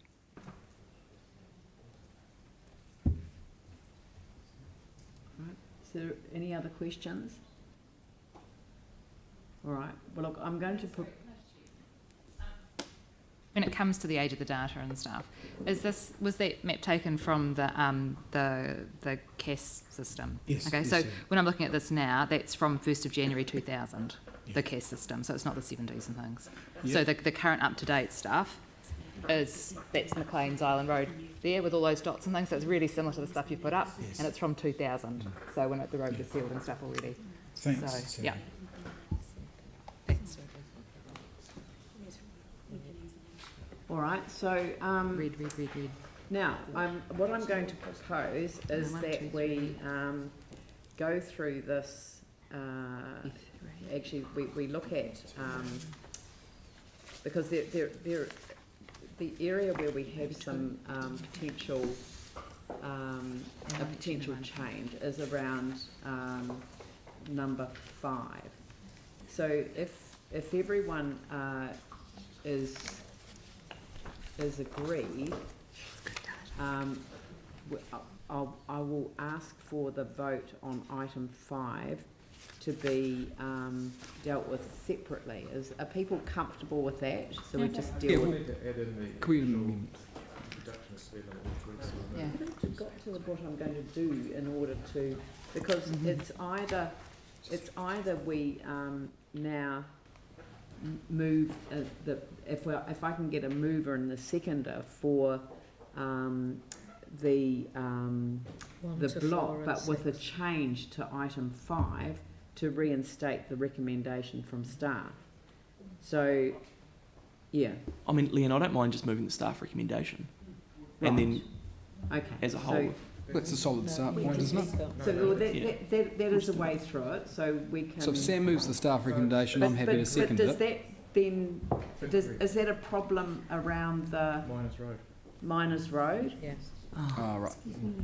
Okay, well, what about this? I move the board recommendation with a change to 5 that says 80 kilometres per hour instead of 100. Correct. No, I do not. Yeah. Okay. I don't want another more minute spent on this. So what? I'm happy to move the board recommendation except with a change to 5, which simply says 80 kilometres per hour, which is in line with the staff recommendation. And we can change that. And if that fails, then we can deal with it then. Yeah. Okay. So and we'll deal with item 5 separately, because I'll take a separate vote on it, because it does seem to be a different point of view. Well, Sam's actually moved that. All right. So if we can. 1 to 4 and 6. So we're going to do items 1, 4 and 6, and then I'm going to take the motion on the original staff recommendation on item 5. So we're going to do 1, 4 and 6. Do I have a mover and seconder? 1 through to 4. 1 through to 4 and 6. All right, so I'm leaving number 5 separate, and I've got a foreshadowed motion for that number 5 to be the previous council resolution. Yep. Staff recommendation. Yeah. So James and Sam. So I'll open that up for debate. Aaron? Yeah, fully support this. Steve's done an incredible amount of work through a lot of roads that are very odd at times, some of the layouts and stuff out there. One thing that Steve did highlight to the board and that us locals know about is the Ryans Road Pound Road intersection is in desperate need of an upgrade. My fears are there will be a fatality there before the upgrades are completed. I challenge anyone that's in the area to please go for a drive through, so when it does come up, you know it well, and potentially stand there for a couple of minutes. Do it at a time when a big plane's going in or out, because it's also exciting to stand down there and be right under the flight path. Not quite as cool as that beach that you see on YouTube all the time, but it is still a pretty good location for plane spotting. But it's a horrendous intersection, and it's had a lot of crashes, and I look forward to that being upgraded. But fully support all the items in front of us. Yep. Anyone else? I just want to say that I want to commend staff for working collaboratively with NZTA. Often when NZTA consultations have to occur, people can get very confused about what is the council's responsibility and what is NZTA's responsibility. And when we get to the next one, we'll know that there's also an issue when you can have a road that meets or has a neighbouring district included in it as well. But so I wanted to really commend staff for working collaboratively with NZTA and undertaking the consultation on their behalf and submitting those submissions through to them. I think that was an incredibly valuable way of undertaking the work, and it meant that the whole project was fully integrated. So yeah, a commendation to staff for what they've done in that area and how they've managed to bring us to this point. So thank you very much. So I'll put the motion. All those in favour say aye. Those opposed say no. That's carried. Thank you. Now we'll move on to the recommendation that we approve the permanent speed limit on McLean's Island Road commencing at its intersection with Pound Road and extending generally in a westerly direction to the point it joins Chatterton's Road be set at 80 kilometres per hour as per the original Staff recommendation. Resolution. So would someone like I'm happy to move For- that, or Sam Madam is. Chair, Either can I or. ask a question of our technical staff first to make sure that covers everything they need? Is that all you need? Just noted that when the community board moved that item to number 5, they removed the revoking of the existing speed limit. Right, So we wanted okay. to add to revoke the existing. So can we get the revocation from the original resolution, please? From the original recommendation from staff. Yep. So I'm happy to move or second the original staff recommendation relating to that stretch of road. Yep, James, Sam, again. Yep. And so that's, it's not an amendment, this is the...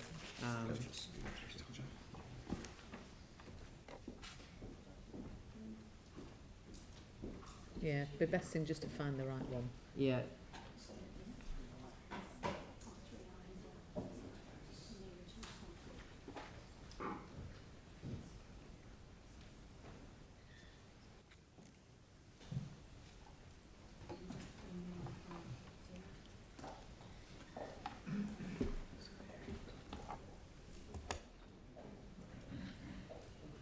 So can we pull those original words out?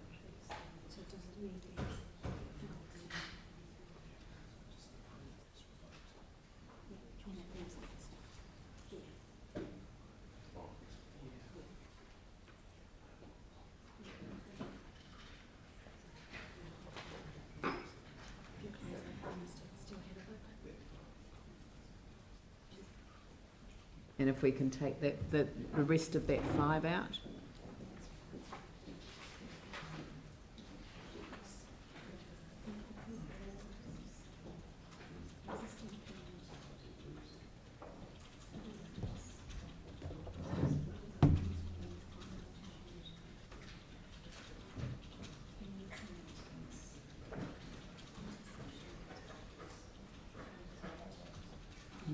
Can you make sure that goes? Yeah, I will. Sorry, 2 6. So this doing it live, is it?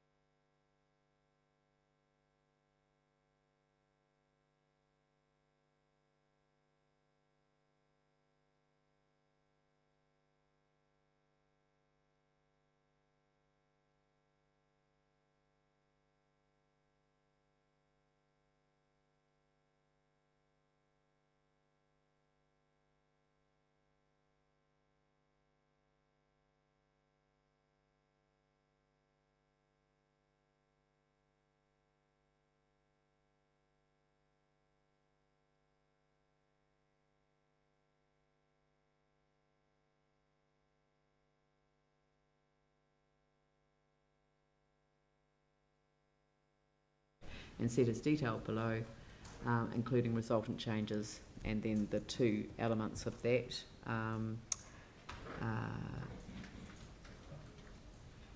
Which are the revocation and the new setting of the rate. And that has been moved by James, seconded by Sam. And to speak. right, any discussion? James and then Melanie. Thanks. It's always a bit of a shame when you are disagreeing with a community board recommendation there. So in this instance, I do disagree with the joint community board recommendation, and my position aligns with the staff recommendation. I just think it's logical. It's not excessive. There's a 100k speed limit here, which is being recommended to go to 80k's, and I think it makes perfect sense. You know, McLean's Island Road has evolved significantly over time. There's a long history here with boy races in the area. You'll observe skid marks if you drive down there. Visibility is not great. There's an infamous hump that people sometimes challenge to get air on, and you can when you apply excessive speed. You've got golf club, steam train, paintball, kennel club, equestrian club, Orana Park. Look, this is family-focused stuff largely.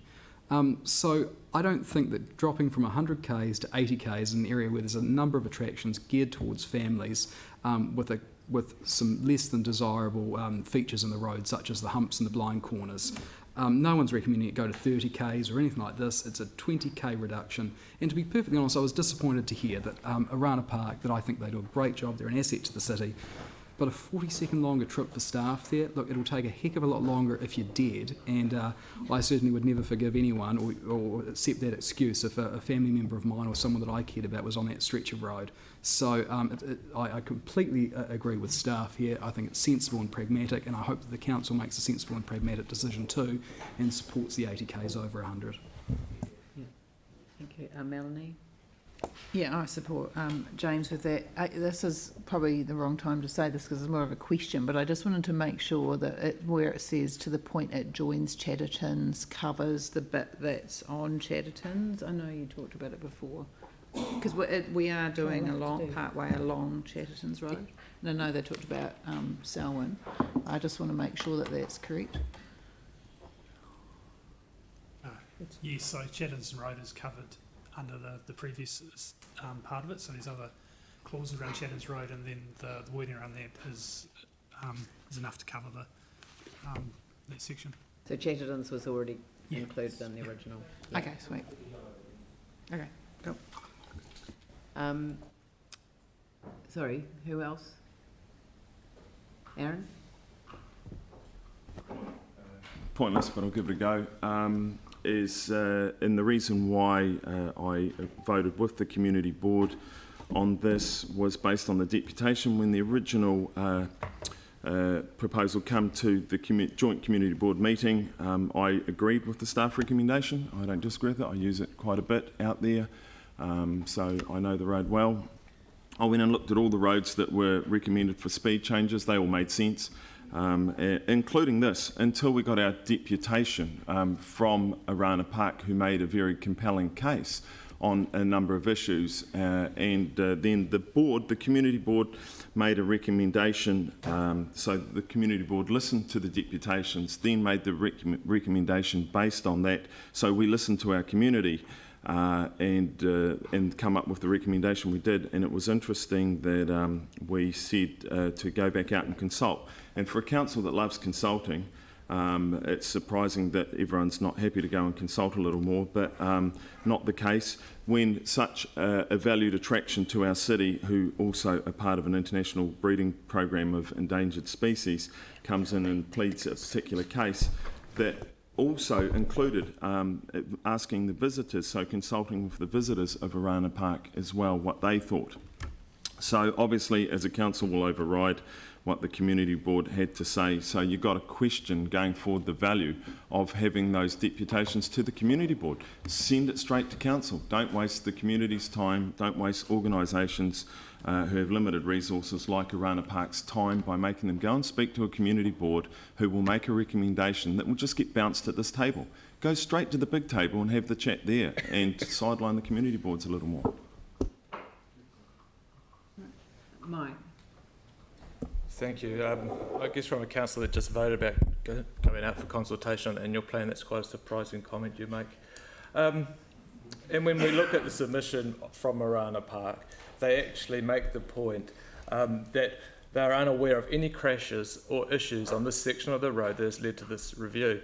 Clearly, the data shows that there has been a significant amount of crashes that have occurred, including fatalities. Following the board's recommendation, we know that obviously staff have gone out and consulted with businesses down there. You make a point about talking about the visitors of Orana Park, and I guess where do you stop? Do all the people that go to McLean's Island Park, do you start consulting with some of the victims' families down there and see what they think about the speed limit? I think this has actually been a good process to get to this end point. We all know what the impact of speed has on crashes, and actually just dropping the speed limit alone with doing no other changes makes a dramatic decrease in the chance of crash happening that will cause the fatality. So I'm really happy that I think the majority of council will actually support this recommendation up here to drop the speed limit to 80. It makes complete sense. I think as a council or road controlling authority, when we're faced with this type of data, we need to put politics to the side and make the right decisions for the communities and the road users that actually drive on our roads. It's unacceptable to see the amount of people that are having serious injuries or dying on our roads at this time. Yanni, Andrew. Thank you. I agree with... I said Yanni, Andrew. Oh, sorry. He had his hand up first. You go. Do you want to put the clock up or no? I won't be that long. I'll just say, like, you know, I just wanted to just support what Councillor Kieran had said. You know, often I've been attacked by this council for having a different view on what the community board's done, and it said we should support our local community boards. You've got a local community board who's heard the deputation, spent the time looking at the issue, and they've come to a majority decision. So I personally have no issue with the community board wanting to go out and do more engagement over it, and it may be that they come back with a different recommendation based on that. But you know, the fact that we've spent so much time on this at a council, so much time at a community board, and now we're going to overturn possibly what the community board has asked for, I just don't find a good process. So I'll be supporting this going back to the community board for more work, and I don't feel that it's right for us to overturn their decision today. Andrew? Thank you. I agree with just about everything that Mike and a number of others have said. There are two issues here. The first of which is the outcome. Is the 80k speed limit the correct outcome at the end of this debate? And my belief is that it is. And the other issue, which has been raised by a number of colleagues, is the level of respect that we have for the community board recommendation as it came out of the meeting, and the way that we deal with that. Now, we need to always bear in mind that a recommendation coming out of a community board meeting on Part A is exactly that, and there have been examples where council has not supported a recommendation coming out of a community board meeting, and we need to remember that we do have the ability to do that. I'd like to think that when that happens, it's always done respectfully, and I think in this case it is. The community board clearly felt more work needed to be done. That's why they expressed a desire for further consultation. More work has been done. I'm certainly comfortable in the way that that work has been carried out. I'm confident that the results of that work support the recommendation that I agree with for the 80k speed limit, and I think it's been done in a way that that addresses the matter as it was raised at the community board. It deals with it in a way that's respectful and that leads us to the conclusion, which in my case means I'll be supporting what's now in front of us today. Sam, then Sarah. Yeah, thank you. I mean, I won't speak for too long, but I think we just need to clarify. I mean, we have listened to the community board. Yeah. This is a logical decision. It's not unreasonable to drop it from 100 to 80. In fact, I drive that road quite a bit, and 80 actually feels normal. Like I said earlier on, I'm not someone that believes in reducing speed limits for the sake of it. I think this is quite a logical decision. So, I mean, I think we should just get on with it today. We don't need to consult again. The reality is we over-consult as a council anyway, and we actually at some stage just need to make a decision. So I think people should support it. Sarah? Yeah, I'd just like to thank staff initially for the additional really quick work that you've done since the community board meeting, and the way that you were able to go and Dornoch and re-engage with the community as the community board wanted. And so actually the organisation has followed what the board recommended. It's re-engaged, gone out, talked with those, it's got the additional information.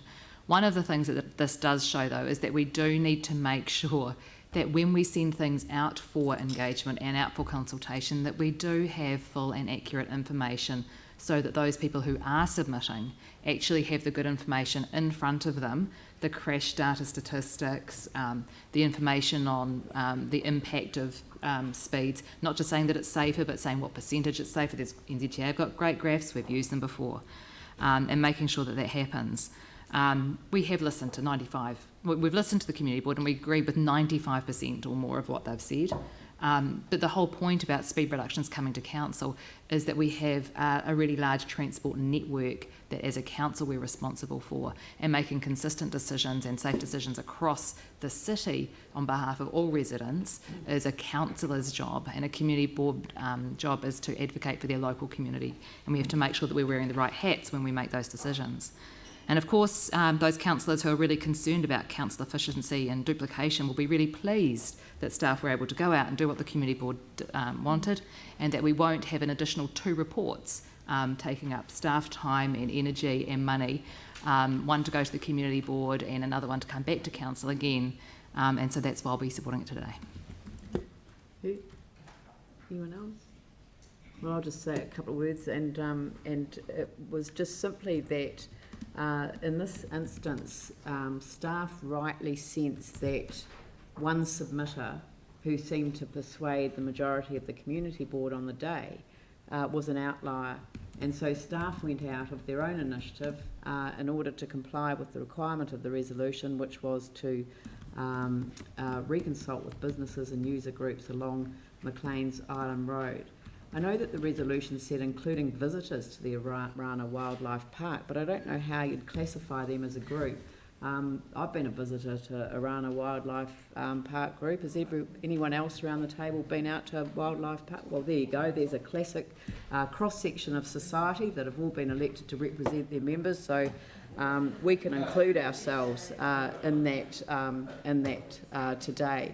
But look, and I'm not undermining that. I understand why Arana Park have made that comment. I was surprised to see and hear that it was about extended travel time for their staff, when reducing 100 k's to 80 k is not going to put a large amount of travel time for just that section of road.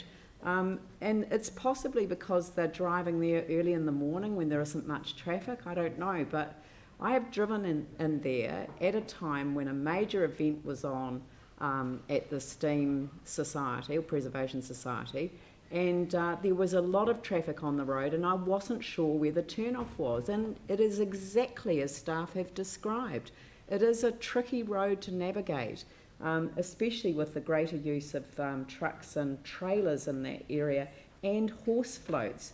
You know, people have made the comment about caravans using this as an opportunity to sideline areas, and actually I want them to use that to sideline areas, you know, because we don't want them coming in across the city if we can avoid it.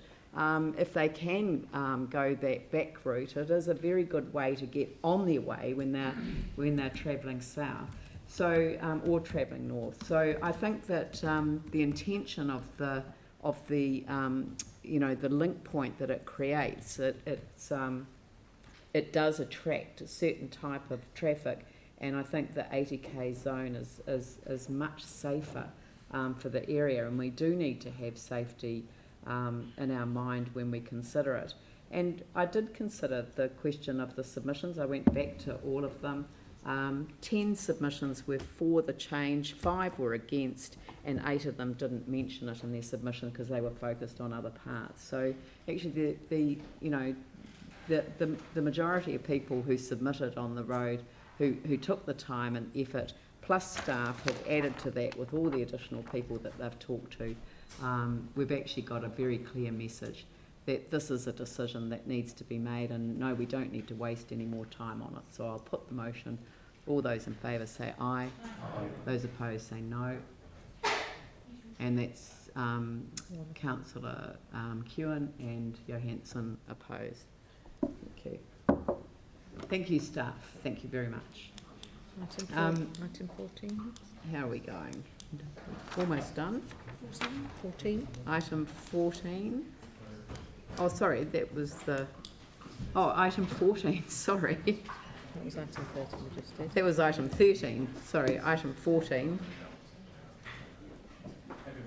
Happy to move. Mike, seconded Andrew. Any discussion? Any questions? Sorry, any questions? Any discussion? I'll put the motion. All those in favour say aye. Aye. Those opposed say no. That's carried. Thank you very much. And the next one is the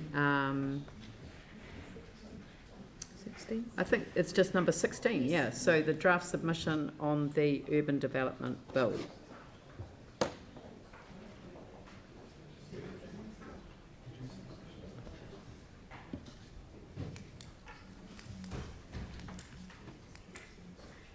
So.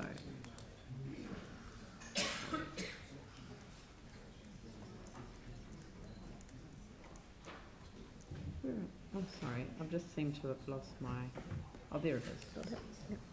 Okay, would you like to introduce the report? Sure. So this is a bill that's currently before Select Committee of Parliament to give more powers to Kaunga, the new government entity that is essentially replaced Housing New Zealand, to give more powers around urban development, so they'll be able to undertake urban development in certain areas and have a lot of the powers that a territorial authority such as this council would have in that area to speed up urban development. The draft submission is recommending that we submit to ask primarily that there is much stronger requirements to ensure there's partnership with local authorities and with the community when they are doing such developments and exercising those powers. This is essentially the submission. Very good. Questions? Okay. Yeah, just thanks for the submission. It's really good, and I really appreciate you using some case studies. I was just wondering if it was just possible to extend slightly on the Phillipstown one, because the key issue there was that one government department was shutting down the school and the place for community, while the other one, the Housing New Zealand one, or MSD, was funding the building of housing. So it just was kind of talking to that building communities, and it just probably just needed a few more sentences just to give a bit more context to the reason why that kind of was a bad process. Sure. So I don't know if staff can just take that on board, or sure. Do you know what I mean? Like, does that make sense? Yep. We can add it's taking a all of government approach to neighbourhood building. Cool. Thanks. This is more of a statement, but I would have liked you to put the word unfettered into the submission, because I really liked that, about unfettered powers. But anyhow, that's it. Sure.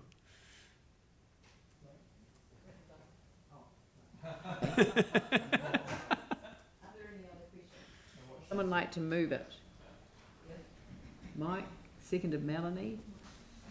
Any discussion? I shall put the motion. All those in favour say aye. Aye. Those opposed say no. It's carried. Thank you. Thank you very much. And now we move to